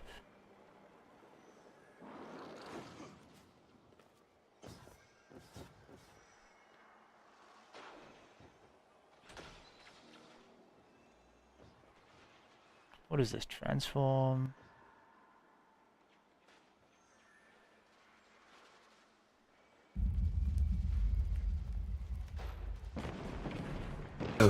See what else? What else? So is watching apparently, here? obese is a slur now, which is crazy. I didn't even know that. Alright, so our next patient. Oh, hey, Susan. What appears to be the problem? Hey there, doctor, mate. You alright? Yeah, I'm fine. How are you, Susan? Doctor, I'm gonna be honest, mate. Not too great. I feel a lot of chest pain, right? And my knees hurt when I walk. Okay, well, Susan, the problem with... But that's not all, doctor. Yeah. I run out of breath really easily, and I just feel tired all the time. Yeah, Susan, I think I might know what the problem you're having is. And every doctor I've gone to about this problem has just been really fat-phobic. Always making comments about my weight and my diet, and it's just really insulting. Susan, I think they might be... No, I might be a bit... plus size, but it's got nothing to do with my health. I don't know why they keep bringing it up. One doctor even called me the slur obese. Excuse my language. Wait, the slur obese? What do you mean slur? God, they're all so bigoted and closed-minded. Doctor, I just want a solution to my problem. Can you help me out, please? I want a diet. Yo, you're joking, right? What is this? So. Hello, lady. You want to know another example of this? How this has already happened is retarded. So retarded used to be the word that you would use as the euphemism for a word that was worse. But now we don't use, now retarded is seen as the bad word and people are using neurodivergent instead. Now, guys, I think that if you are using a word that is supposed to mean a lack of mental acuity or awareness or some variation of that, and you're using it in a derogatory way, it doesn't matter what word you're using. Nope. That's what I think. I think that people are just looking for a new way to complain about something stupid. The Linus word? Oh, the hard R. Oh, yeah. Ladies and gentlemen, boys and girls, cats and dogs, Starlight, and Huey. Welcome back to the channel. Or if this just so happens to be your first time here, then I'm not even gonna say it. Okay, you know. I've never seen this. And before people go in the comments and say, "Oh, you sound so different. Why do you sound so different?" It's because I got braces, I got grills. Okay, that's why I low-key have a little bit of a lisp. All right, some words. I had braces whenever I was a kid, from like 8th grade to like 10th grade. Still kind of hard to pronounce, but to be fair, most of it is faded by now, but it's still that there. way, when my teeth fell out a few years later, they fell straight out rather than on an angle. Just by a tiny little bit. And if you say you can't hear a difference, then I'm gonna give you flowers, okay? I'm gonna give you roses and dandelions. I was supposed to take a 2-week break off YouTube so my speech could recover, but I had to make this video. This is just retarded. Now, before I go on and on and on, let me just preface this. You wanna know what I fucking think is funny about this? Is the fact that even this person, like, you don't even have a picture of a fat chick as your profile. Like, you don't want to be that. But you don't even want to pretend to be fat on the internet. Y'all see this? By saying, I don't have a problem when people complain on the internet. Honestly, I don't. I'm doing it right now. If someone wants to sit down and complain about something, then honestly, I think that's perfectly... This guy, man. Do you remember this guy, he got caught talking to like a white girl at a fucking, Dr. Umar? Yeah, he got caught talking to a white girl at like a mall or something like that. It was so fucking funny, man. It was at an airport? Yeah. Fine. Sometimes it's funny, constructive, and actually entertaining. It only becomes a problem when you're crying and whining about something which you yourself can control. It's one thing if I complain about Cocoa Pops tasting like shit because they took the sugar out. I don't know why they did that. But it's different if I'm the CEO of Cocoa Pops complaining about the same thing. Like, do you not see how stupid that would be? You fucking made it, you twat. And similar to that, if you complain about getting made fun of on the internet while you simultaneously... Oh my fucking god! Who are these people? This is why we used to have those places that you would put them in. Called mental institutions. Simultaneously act like a retard on the internet, you're a fucking idiot. I don't feel like I'm breaking new grounds here. This shit should be obvious. In conclusion, don't complain about things which you can solve through your own actions, okay? I thought this would be common sense by now, but clearly the internet has reduced all of our IQs by at least 200. And for some reason, I don't feel like it's gonna get any better anytime soon. But easily one of the dumbest communities on the internet is the fucking body positivity, fat liberation, body diversity, plus size, literally every single other word under the sun other than what they actually are. Obese. You are obese, okay? You're not body liberated, you're not plus size, a fucking large Well, they are liberated. They're liberated from being able to fly in an airplane. Oh god. KFC is plus size. You're just fucking obese, man. You can call it whatever you want. It is not gonna change that fact. We've been over this several times. Christ. Bro, this guy's farming them. Video. And like I've said in those previous... Yeah, they're gonna die of old age at 35. Yeah, guys, I've only got a year left. Several times, no one cares that you're obese. If you want to sit down and eat pizza and ice cream all day, go ahead, do whatever you want. We don't care. People only start making fun of you when you complain about being overweight. You can't cry and whine about thin... The U.S. hates fat people. I bet they do. privilege when you sit down and eat enough food to feed a family of 4. Oh my These people God. are so fucking tone deaf it hurts to watch. I've literally seen some accounts on TikTok where they'll go, oh my god, my jeans won't fit, they need to make bigger jeans, and then they'll Somebody gets too fat for their clothes and they start blaming the store. What Oh the my fuck? God. Wasting food equals terrorism? I mean, for them, I think they believe it. simultaneously post what I eat in a day, and it's the I worst. love my favorite part about this, bro. Like, look what it went and said. Donut number 1. Have to number them. Probably It's too not many of them. donut. It's only donut number 1. 100. What? How many? What I eat in a day, and it's the worst food Oh ever. my Like, the God. solution to your problem is right there. French fries and an impossible cheeseburger. It's on your account, you fucking wanker. But the worst thing these people do is that they'll genuinely convince themselves Yeah. that there's nothing wrong with being obese. I don't think this is that big of a problem because I think that this is... I'm an asshole. Everybody knows this. It's natural selection. That's what happens. And if you believe this, it is. And if you think this is what's going to happen, go ahead and believe in it. Delulu, yeah, there it is. Yeah, this problem solves itself. They all die. I wish they died younger, wasting resources. You need to stop thinking that. That's a horrible thing for you to think.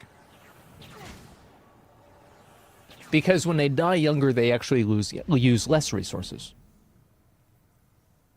So it's actually not a bad thing because so basically the way that a lot of medical expenses are incurred within like the last year or really even the last 3 to 1 month of life. So if somebody lives fast and dies hard at 700 pounds at the ripe old age of 29, we saved a lot of money. We did. And so, no, I'm not really going to feel bad about this. No, don't. Hey, listen. Just, you got to think about the math. We need to go over why that just doesn't make any sense. I've Yeah. done it before, so I don't think I need to, but I will say that looking like this can, I have no will, idea. and This is it's just an Asmon video. Has he got anything else? Let's have a look. Anything else dumb here?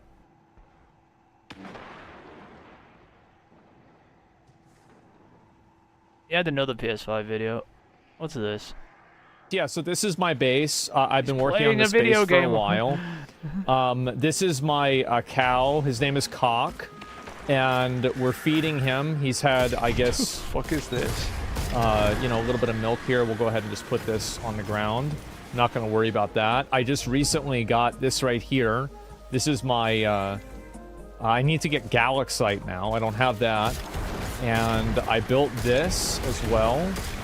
And I actually am probably going to be able to make something with this too. But I don't know what that's going to be. I don't have wool because I need to get cows for wool. And I don't know where to get cows. So I'm kind of stuck there. And Cows then, for wool? Did he just say? He means sheep. let me go right? ahead. I've got to move some of these things around. Is this working? Yeah, it's working. Okay, good. So we've got plenty of that going on. And I'll go ahead and show you guys everything else that I've been doing. Is there anything else interesting? So...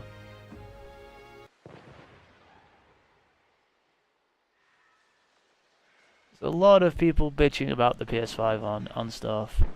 For sure. Oh well. Let's get this full screen again. Where is it?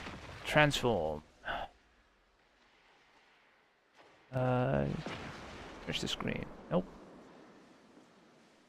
Oops. Might have broke it.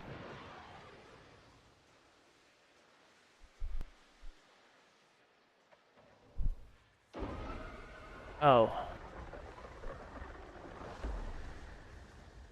There we go. Alright. No more videos.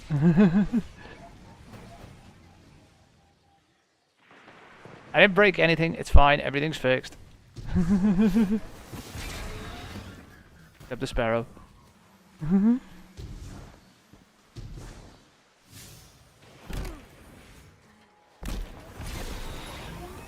I was capturing a window from my other monitor, basically, when I was playing the video. There's something to be gained from every hive we destroy. Keep it up.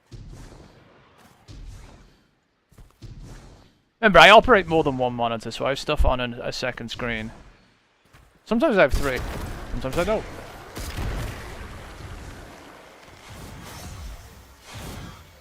Right now, I have 2 monitors turned on.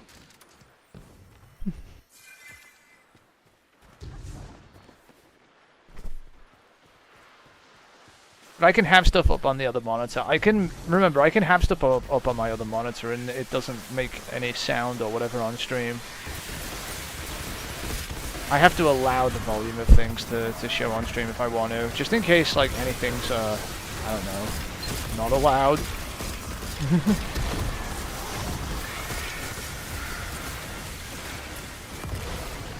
Remember, there's music you can't have on stream, for example, because YouTube flags you for copyright. I had to turn off all the music, remember, for the capture, for the YouTube streams. If I was ever playing music, I could play music on Twitch. I just don't put it to past broadcast. I can't play any music on YouTube whatsoever.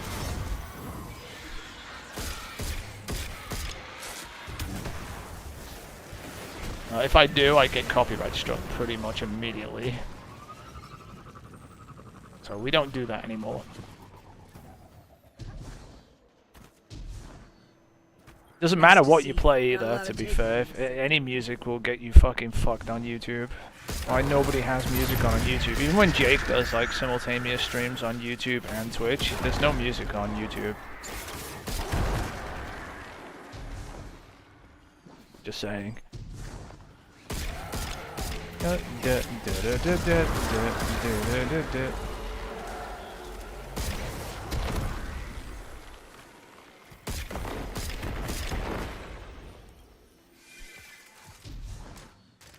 We're just doing random shit, you know. You're keeping these bounties this time, are you?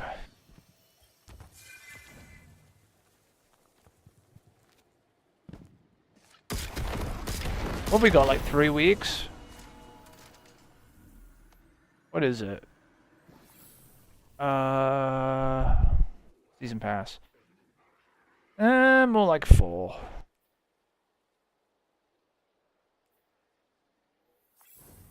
"26 days till episode number 2. Whatever the fuck that's gonna be. Did I finish this bounty? I think I did. Material nodes, enemies defeated, lost sector for the Bay of Drowned Wishes. I don't even have a bounty one. I mean a patrol one. Why am I doing them? I thought I did. Bay of Drowned Wishes it is. Let's go. Ooh, was that a collectible planty thing? It was. We need those.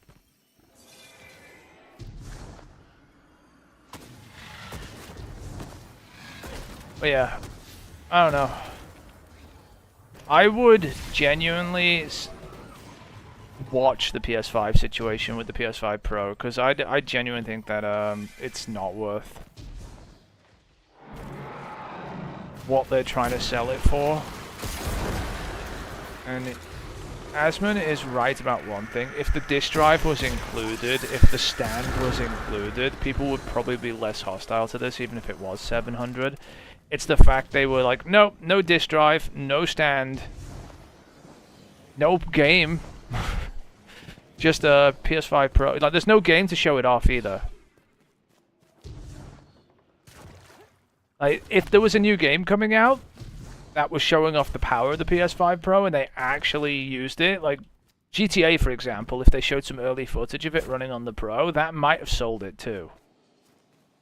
But as it stands now, there's no reason to get one.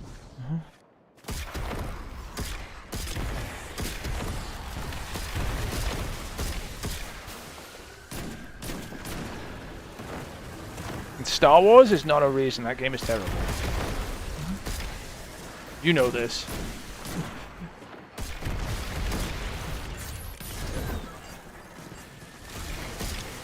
It doesn't feel like a Star Wars game, honestly. It feels like a bad Assassin's Creed game when I was playing it.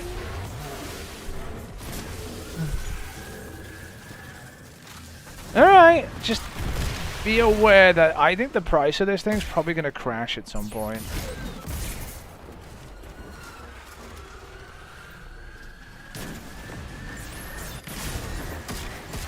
Might not. It might sell out, right? Because there might be enough people to sell enough for the pre-orders, but it's not going to be like the PS5 where it's out of stock everywhere for months on end.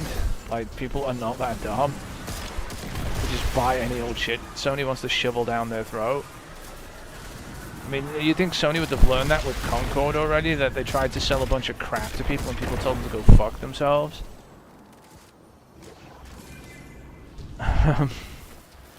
And then they released Astrobot and people bought it because it was actually good.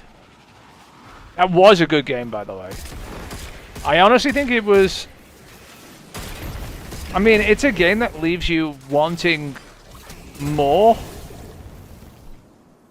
I think they could have done more difficult levels, even though I fucking suffered on some of them. That was the more fun part, was the hard levels, though.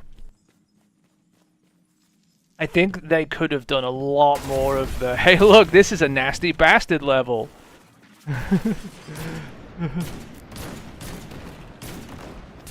think that's where it really shines, is when they do the fucking, hey, is the get fucked level a lot. Fuck off. It's rage-inducing, some of the stuff that was going on. I see there's some of the controls are a little bit janky on Astrobot, right? Not enough to taint the game. But there's definitely some, like... The other thing I had a problem with was the RNG in some of it, right? You can make something hard, but don't make it dependent on, like, the RNG, right? So I didn't have a problem when something was just fucking me because it was hard and I was bad. It was more a case of I had a problem when it was just some RNG element that didn't line up or a jump that didn't work, right? Because when it works in Astrobot, it really works, right? As in, the game really flows. What's the Ascended Challenge? Oh, it's on the Spine of Keres. Well, you get what I mean. When the game works really well. But when that breaks down, because it's such a good game, you kind of notice when something kind of, you know, goes wrong. It's just little tweaks they could do to fix stuff like that. It would be perfect. The camera was a bugbear for me, for sure, as well. The camera system and the amount of, like, how they display where he is in the 3D space on the shadowing. It depends when you want this done by, Mark. An ether ritual is about to begin. Snuff it out. I mean, if you want them rushed done, then I can get on later. If you don't care that much, I mean, I can just delay it till tomorrow. It's up to you. I don't know if it matters that much or not. Because you're not turning these in, are you, anyway?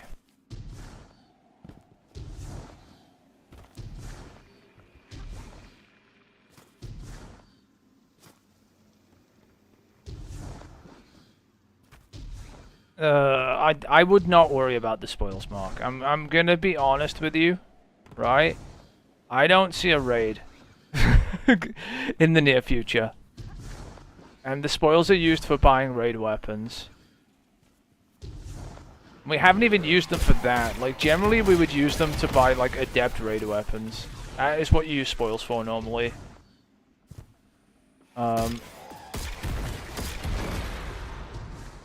How many spoils do you currently have? Let's have a look. Do you have spoils still?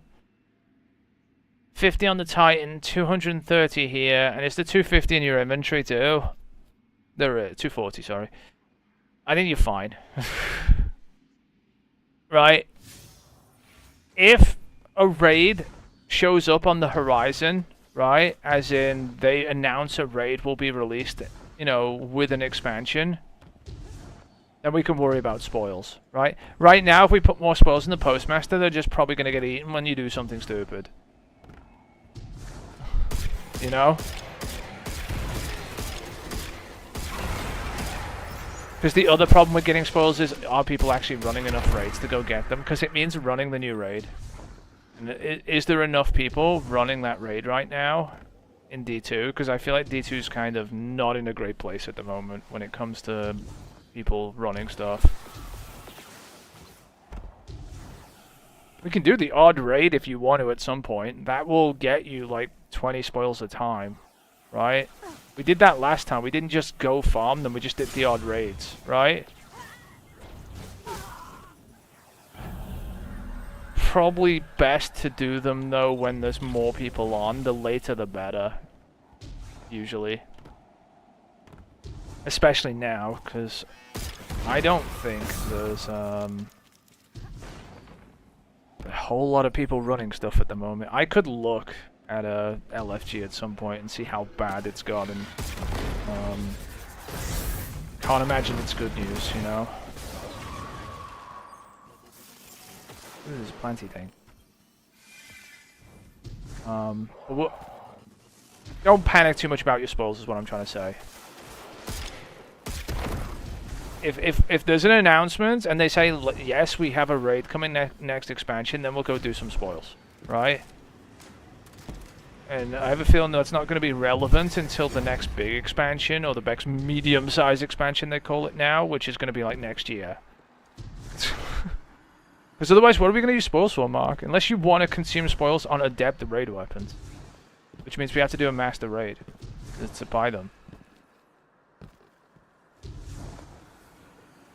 Do you feel the need to get any adept raid weapons? Tell me that.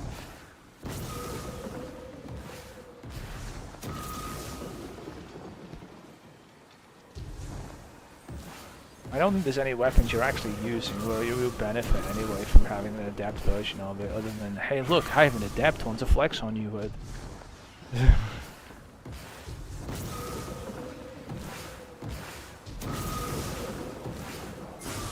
Ow.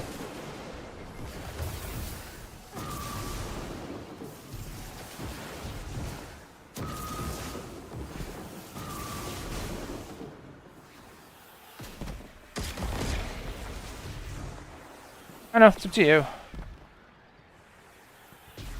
But like I said, I wouldn't, in my opinion, I wouldn't worry too much about spoils till they announce a new raid, like I said. And then you worry about it.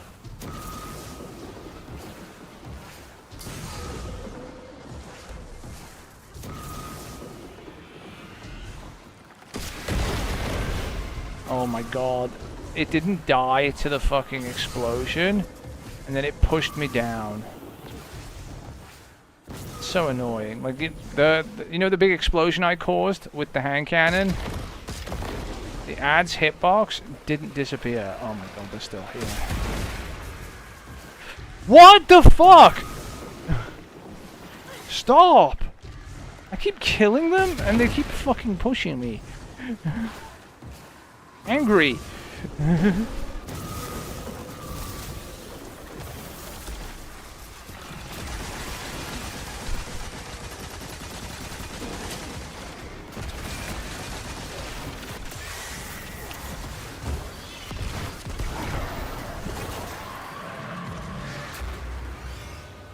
Probably more likely to worry about the things you don't have rather than spoils. Like, you still don't have the class item you want, do you?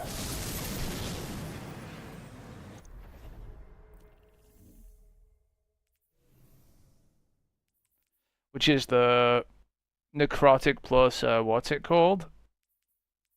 Claws plus necrotic for the super melee, like double burn charge.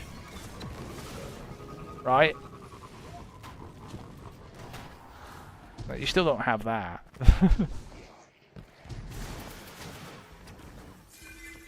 And I guarantee there's a bunch of class items you probably still don't have on your other characters too, that you want specifically for them, or maybe there is, I don't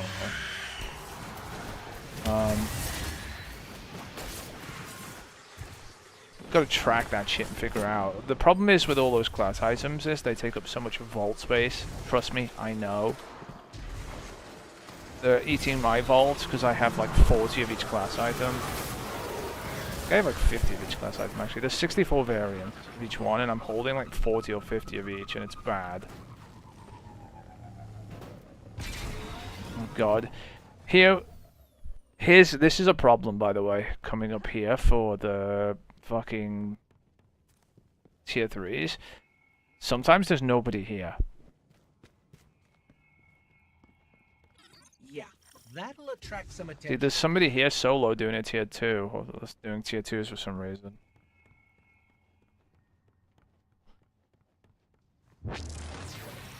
Well, yeah, it's up to you. If you want me to get on later, if you want them done more quickly, I can. But otherwise, I can just get on tomorrow. Not a big deal.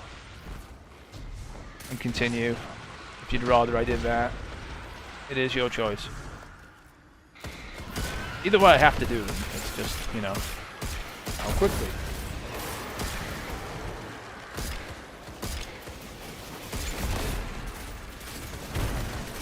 You already know if you need them done the next day, I will get them done. I've done it twice, usually, right? But you're not turning these ones in, so it doesn't matter. It's just a case of having enough bounties.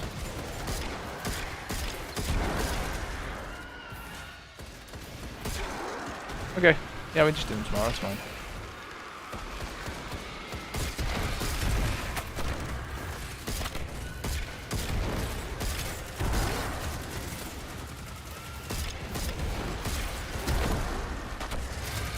I'm gonna get through a good chunk of them anyway today. I always do.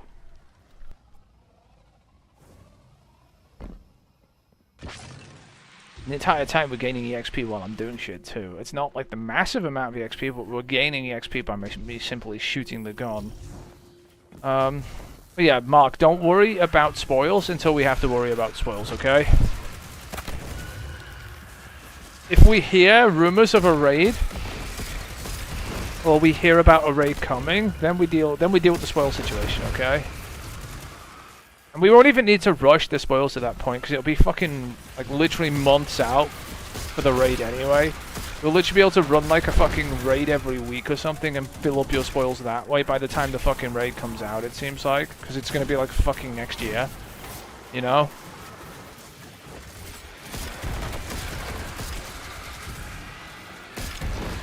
By the way, I think you're still missing a raid weapon, aren't you? Weren't you missing a catalyst, a pattern for one of the raid weapons? I swear you just were missing one. Wasn't it the glaive? You are. You don't have one glaive. Anything else? Although technically you could probably get that without doing a raid. You have a key, don't you? Yeah, you do. This could potentially get you that glaive. From the 6-man activity. Or it potentially could not, but you're also guaranteed it from a red border, from the red border chest in the raid itself. So you could do that at some point. If you get really bored, go get the glaive. 12-man, 6-man, on fire activity, you know what I mean.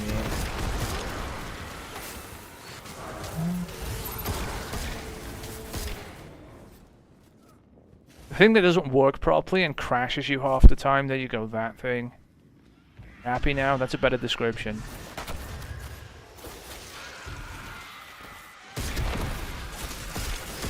That's the thing, okay?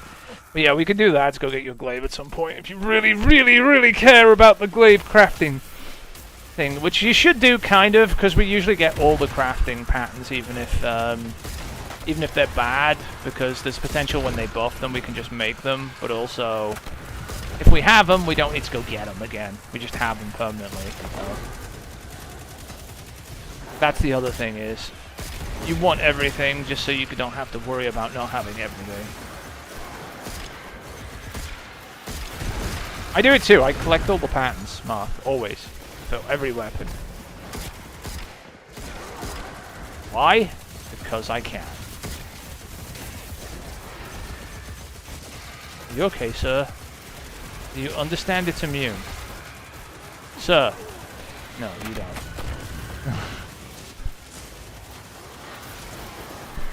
Sir, it's immune!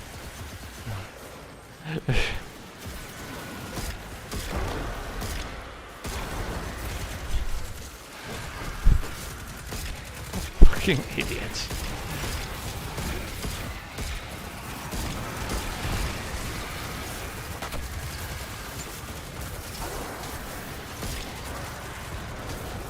Yeah, I'll come help him.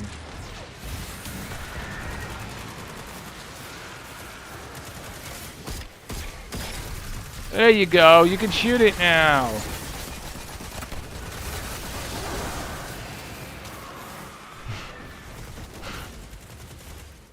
My god, people are dumb. Oh, this is a fucking tier 2 as well, so this is not even like a tier 3 yet. Like, I'm just sitting here, like... The reason I've stayed is because it's hard finding people fucking at the well in the first place at the moment, because nobody's playing the game!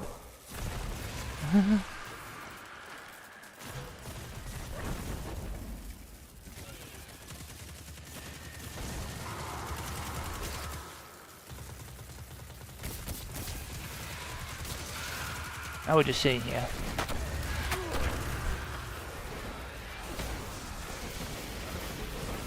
Wait, what is the... what is this? The 5090 question mark, question mark, question mark? How many watts is it? People are complaining about and it's saying Nvidia have gone crazy. What have they done? Is it like 1,000 watts?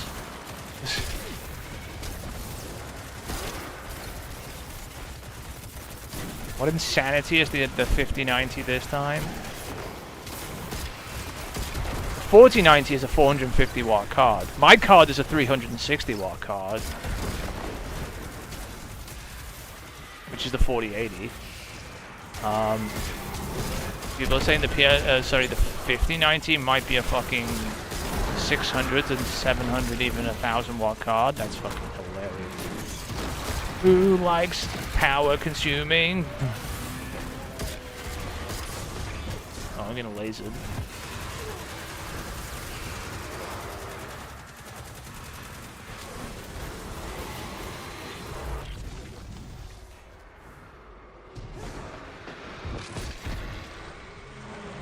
Oh, there's some Destiny 2 videos. More console, this changes everything. I won't put it on screen, but I will put the audio on. Let's see what he says. Amazon, home to unmissable offers. Find thousands of great daily deals on Amazon. Get Warhammer 40k Space Marine 2 cheaper on G2A.com. Time to put on that. Hello again. So as I'm sure you're aware, Destiny is dead. Again. Destiny is dead again. Well, maybe not dead, but certainly battered, bruised, and coughing up blood. So the question is there still hope? Well, Bungie just revealed Codename Frontiers, a roadmap for Destiny's future content. And there's genuinely massive changes. 2 new expansions coming in 2025. And as you'll see, both expansions will evolve Destiny in some pretty significant ways. Check it out. Bungie said, "We are excited to try new things that challenge your idea of what a Destiny experience can be." And here's where it gets really interesting. Bungie will introduce non-linear campaigns, exploration experiences similar to Metroidvanias, and unusual formats like roguelikes or survival shooters. Like I said, major changes, all of which I'm going to cover in this video. But first, let's look at what forced Bungie to make such drastic changes. Well, I'm going to use Childish Gambino to help illustrate Destiny's current situation. So there I was watching the fabulous new music video from Childish Gambino, and then without warning, a terrifying jump scare and a sharp shift in tone to outright horror. So how exactly does this relate to Destiny? Well, let me explain. So there I was playing the fabulous new Destiny expansion, The Final Shape. The critics loved it, the players loved it, and then without warning, a terrifying jump scare and a sharp shift in tone to outright horror. Yeah, that's right, there's more mass layoffs at Bungie. Destiny hits its lowest ever player count. No plans for Destiny 3, even rumors of no more expansions. It's all going horribly wrong, and so Bungie responds with Codename Frontiers, a plea to its player base to hang on in there cause big changes are coming. But is it enough? In this video, I'm gonna look at all the content Bungie has officially announced for the future. Episode 2, Revenant. Episode 3, Heresy. Codename Frontiers. Marathon, a new action game set in a brand new science fantasy universe. And get this, even a rumored Destiny mobile game called Destiny Rising. And well, speaking of mobile games, here's a 5-star RPG bursting with rewards. Crack open one of these special shots to Raid reveal Shadow the Legends. Now thanks to Raid Shadow Legends, get Loki for free for new players.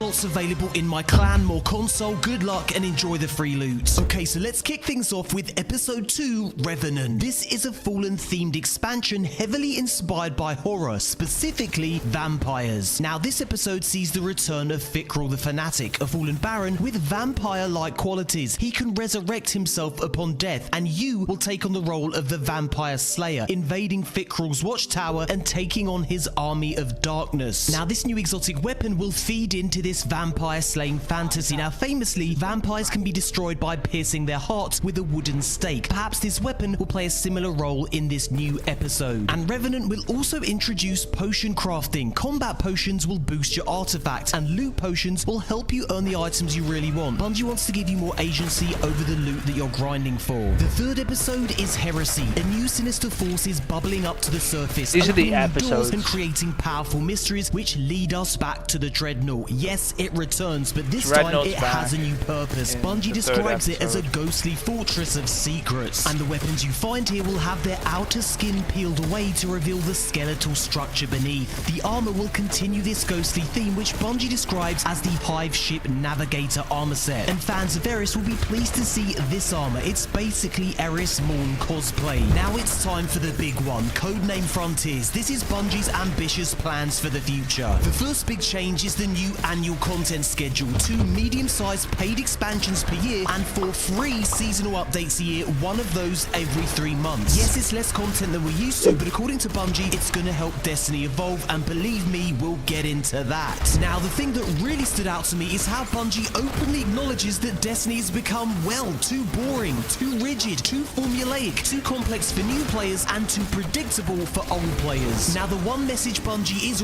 really pushing here is that Destiny is gonna change, as in genuine change. A new era that shakes the game out of its current coma and injects it with that Bungie magic. And I know, we've heard this all before, but check out how Bungie is literally beating us over the head with their message that Destiny is evolving. Bungie describes this new era as a new one, a weird one, an exciting one that takes Destiny to places it has never been before. It's time for Destiny to change and evolve. We need to start breaking some of the molds. Destiny's at its best when it's mysterious, weird, and not afraid to try new things. We're excited for Destiny to change and improve in ways that allow it to keep evolving. Each new expansion will explore exciting new formats. We want to try new things that challenge your idea of what a Destiny experience can be. This all sounds like a big change, and it is. See what I mean? Bungie is desperate for you to know that change, meaningful change, is coming in 2025. But the question is, how is Destiny changing? Well, Bungie says it's in the process of prototyping non-linear campaigns and exploration experiences similar to Metroidvanias, and even more unusual formats like survival shooters and roguelikes. Which is crazy because those are completely different styles of gameplay. I mean, bring it on. I love the idea of a Destiny-style survival shooter. And Bungie even released some interesting details and artwork for the first of the new 2025 expansions, Apollo, which according to the studio kicks off a whole new saga with new characters, factions, twists, and more. Bungie also describes Apollo as a non-linear, character-driven adventure. In other words, you're able to complete story objectives in any order you want. You're thrown into a new location and given the freedom to explore and progress the story based on where you feel like going. And there's no time gating, no waiting for the next drop. Now, Bungie also teased that Apollo ends with a narrative bang that sets up the next few years of Destiny 2 with a clear theme, goal, and a destination. And it will reward you, surprise you, and take you places Destiny has never seen before.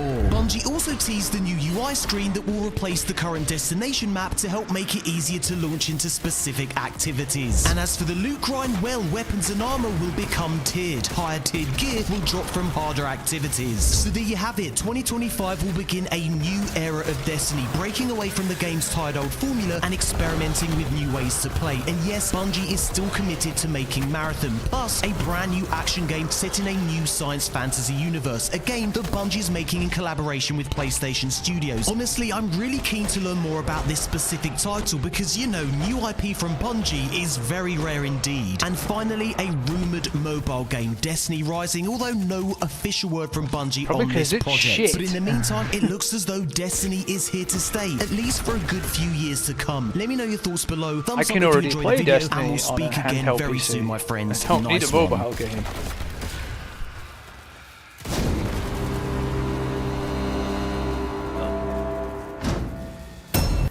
There we go. Let's turn that off.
Seems like the well's overclocking.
Primary well's at max power.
I'm detecting a lot of energy variance.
So hang on, let me get this straight. The Awoken have a...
unfinished column was proof that we'd stopped the Vex years ago. Now, thanks to Aramis, they may yet finish their work.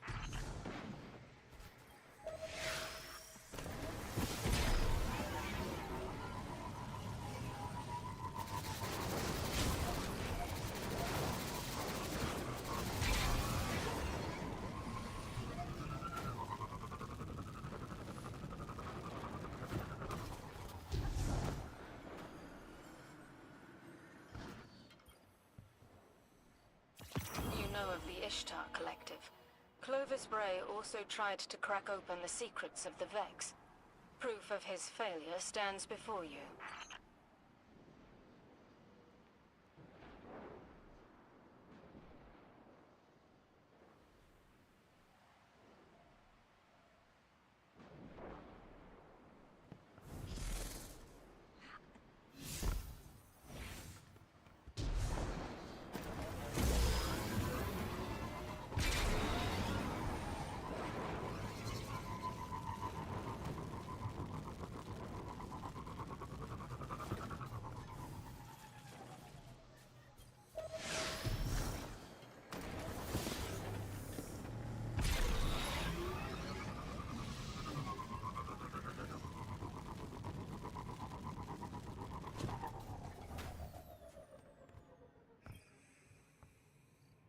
Red ice is common here and perfectly harmless, though from the long view, Europa looks like it's been scratched by giant claws.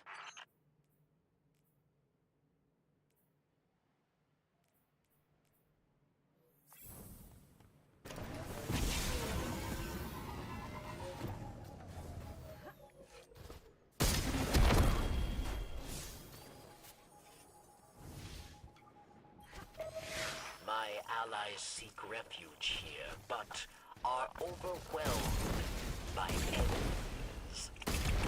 Perhaps the Guardian will clear their path.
What?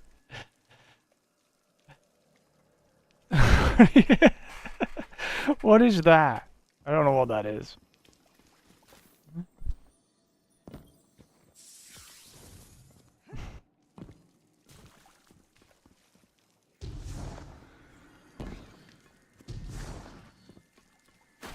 Oh God, why?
Alright.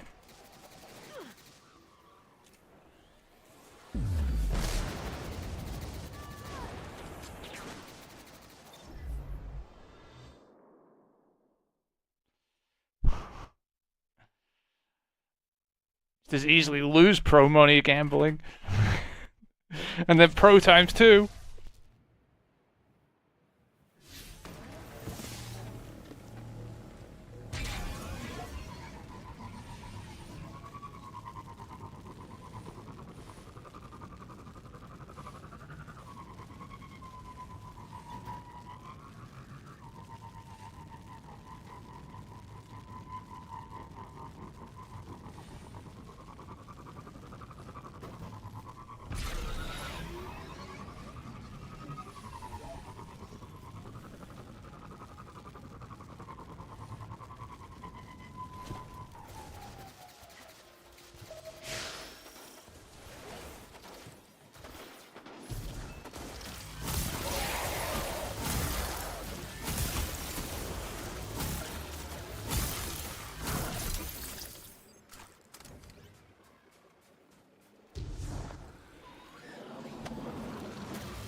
Clovis Ocean lies at the bottom of the abyss.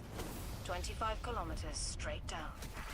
In weak hearts, darkness twists resourcefulness into greed.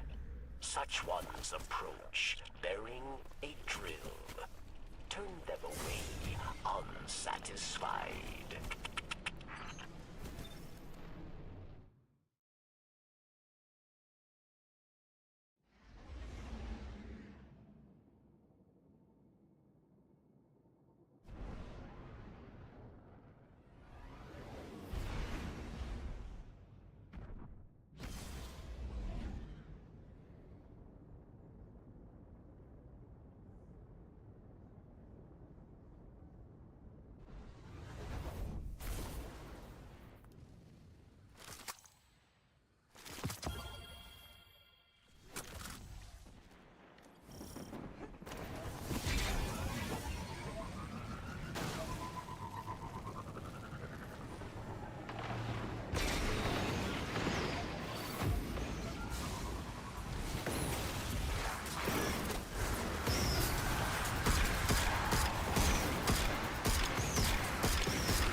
lets areas to darkness. Darkness lets Scorn in. Scorn bring more ether. Long story short, there's a dark ether thing you gotta stop.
watching you Guardians fail.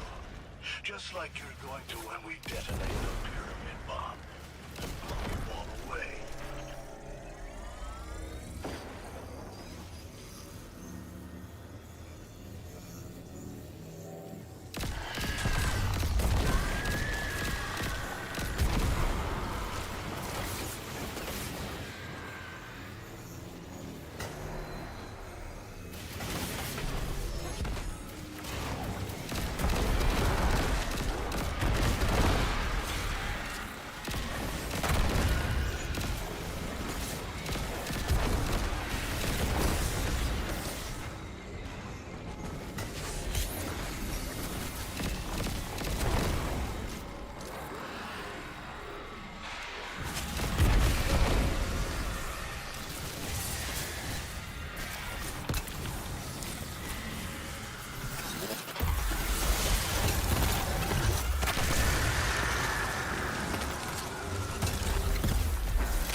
another pyramid super weapon down for the count. And another day protecting the throne world from destruction. Good work, Guardians.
This really doesn't count as an activity.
Checking. Done.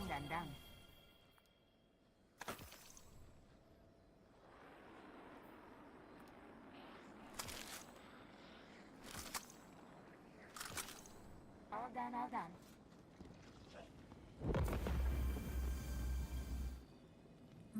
What cipher is this?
Engaging with the Vex deep within Nessus yields important information.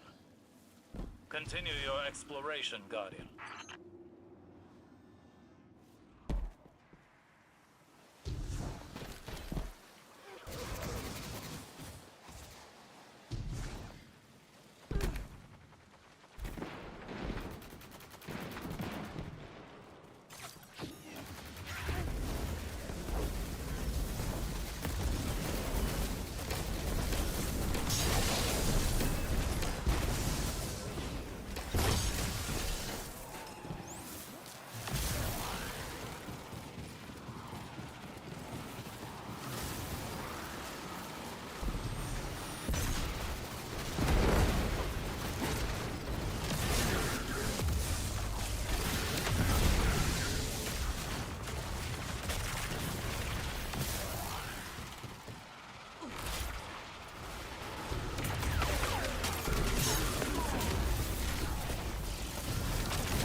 I'm not seeing any changes at this level. But there's no telling what may have been worked below. Between Failsafe and the Guardian, Nessus will not go without its sentinel.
data and your Ghost interface, we can divert the radial area and allow us passage. Please proceed.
Osiris.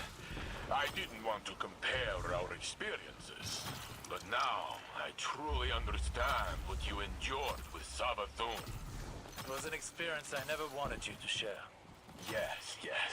We both would sacrifice ourselves for each other, but we did not have to. We survived. We did.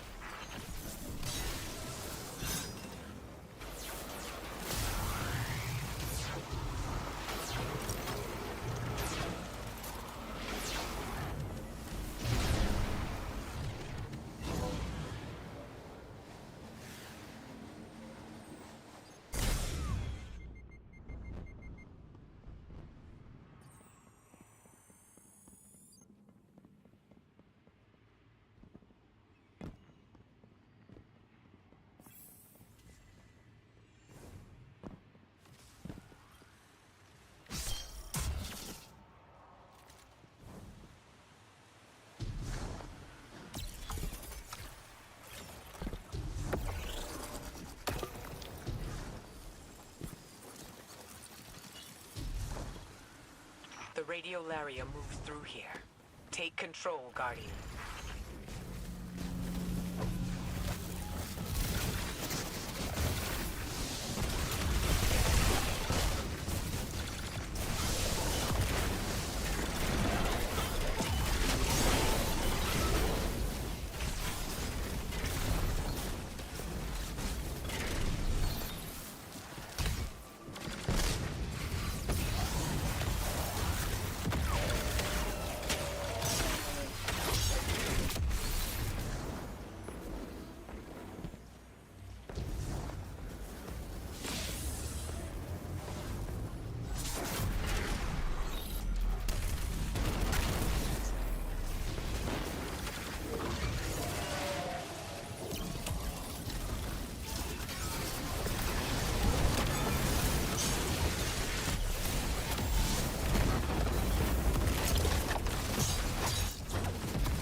understand how her love could have been so twisted. Maya didn't want her wife back. She wanted an extension of herself. Someone she could control, or didn't need to control.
Any Guardians nearby?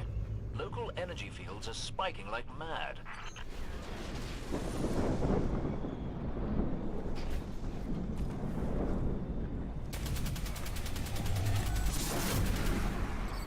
Taken!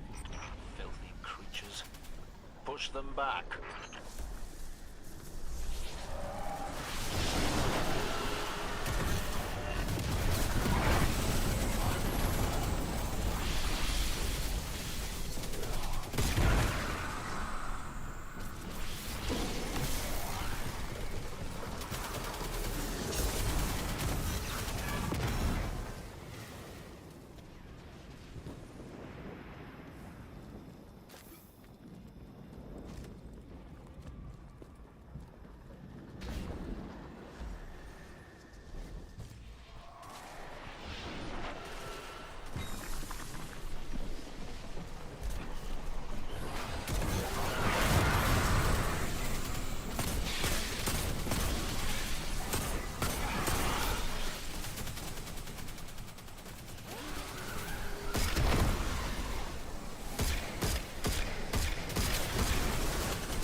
Okay, Devrim.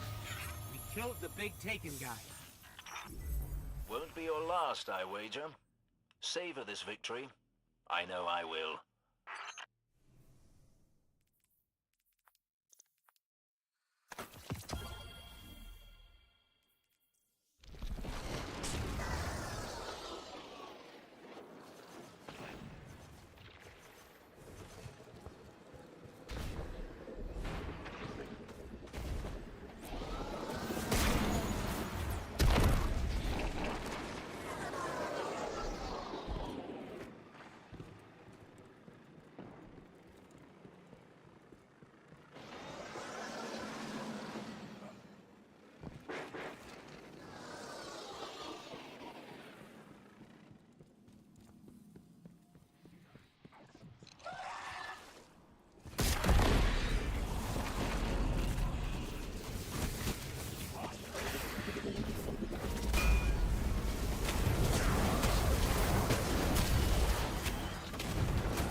fallen skiff headed our way. Probably another Glimmer extraction crew.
Dying.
I'm showing a warsat falling out of orbit.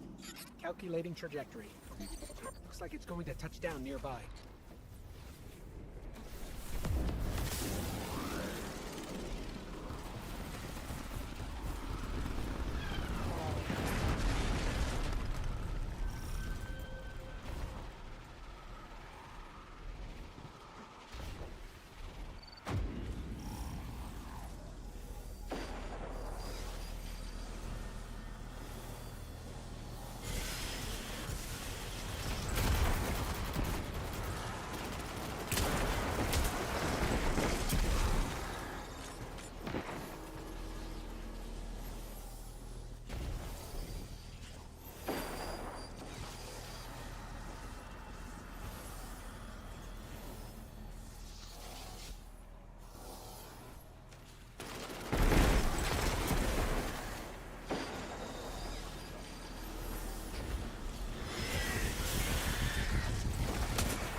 for you today.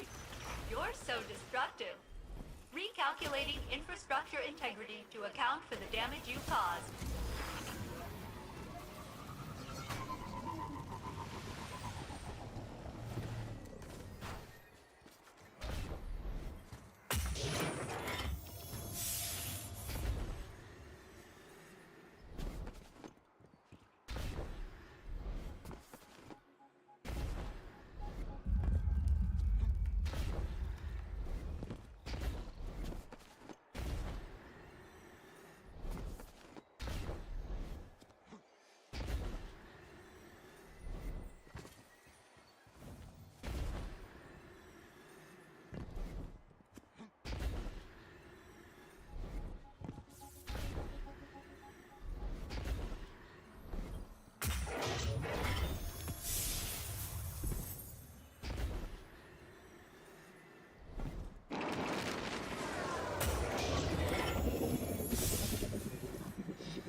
that property.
Go ahead, Z.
Let's do it.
Heads up. Power surge.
Power level set to maximum.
Power surge at the main well.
New data's coming in. Want to take a look?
see here, on Nessus, wherever they go, the Vex are quick to remake their surroundings in their own image.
Unlike their brethren on Venus, the Vex were not discovered here.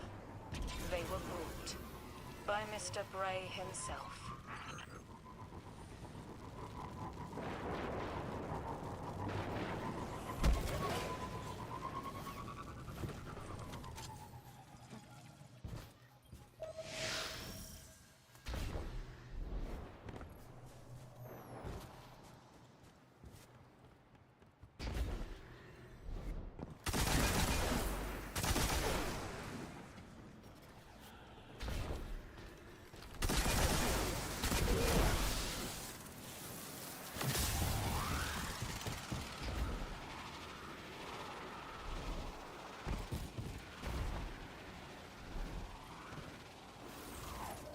One of Europa's natural phenomena. The only kind Clovis didn't care about. He couldn't make use of red ice.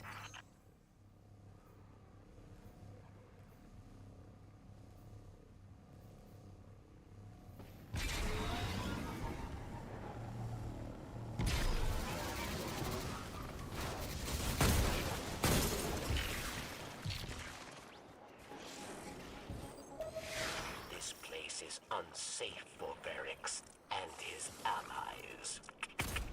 Hostile creatures stalk us through the snow. Kill them, and you will be rewarded. We've got Fallen converging on a crux of darkness. Get ready. They seem to have upgraded quite a bit.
picture is incomplete. The Vex only stop when they themselves are stopped. We learned that the hard way during the war.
The Score know your location and bring their bombs to your doorstep.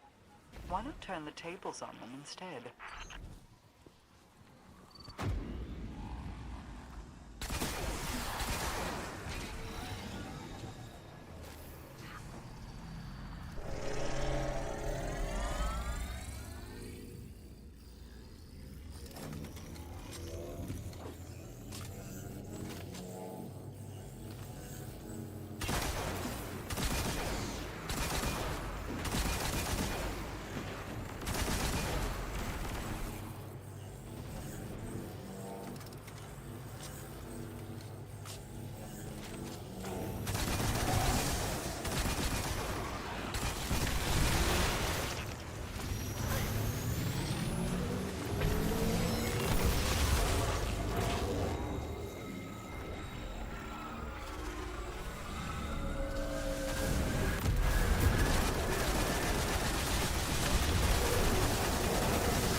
Pyramid super weapons down. That was a close one. All that matters is that the throne world remains standing thanks to your efforts. As always, we thank you.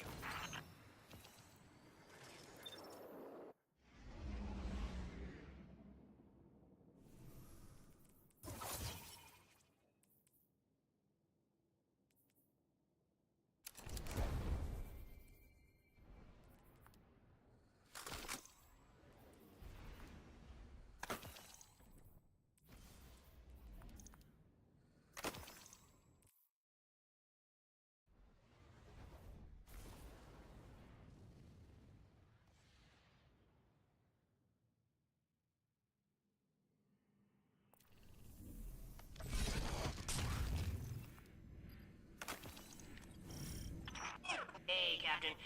Things seem pretty nuts out there in the solar system right now, but don't worry. I've got your back. Hello, failsafe. I am glad to finally be working with you. Ditto. You're so much smarter than the K unit they sent last time. Very good. Well then, if we put our heads and your scans together, we will decipher the Vex's plans in no time.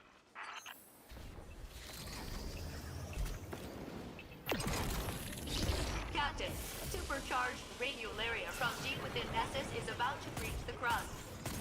Find it and siphon what we can. Carefully. There's a battle of assimilation raging beneath us. The data here can tell us where and how it is being fought.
Guardian secured.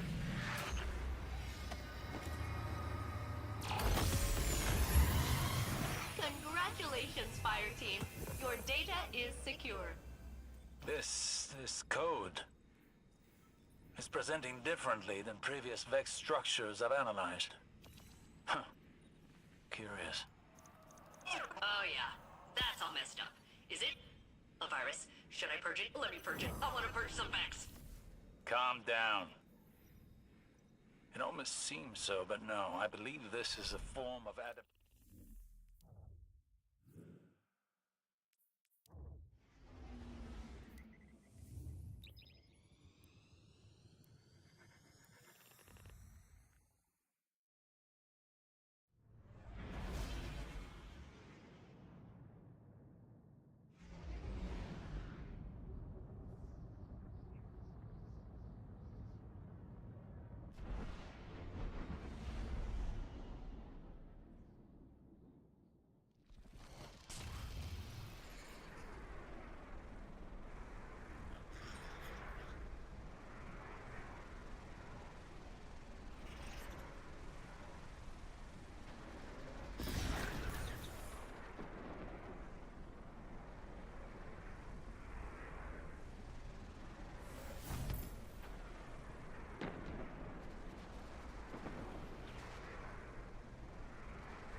The more we learn of Nessus' changes, the better prepared we will be to face its dangers.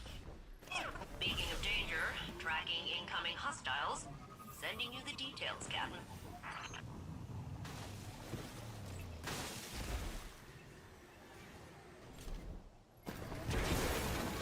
The next data site has been located. And the Vex appear to have enhanced their defenses. This data is shielded. Harvesting Radiolaria Incubator.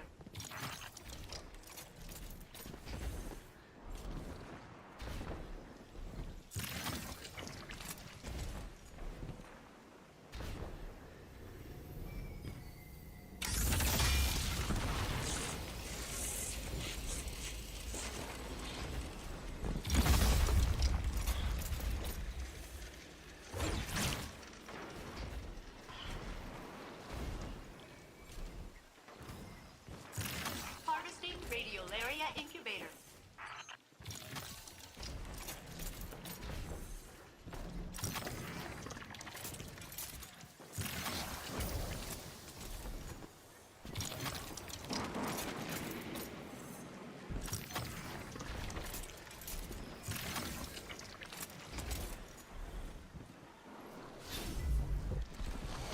Rendering assistance. May I join your fire team, Captain?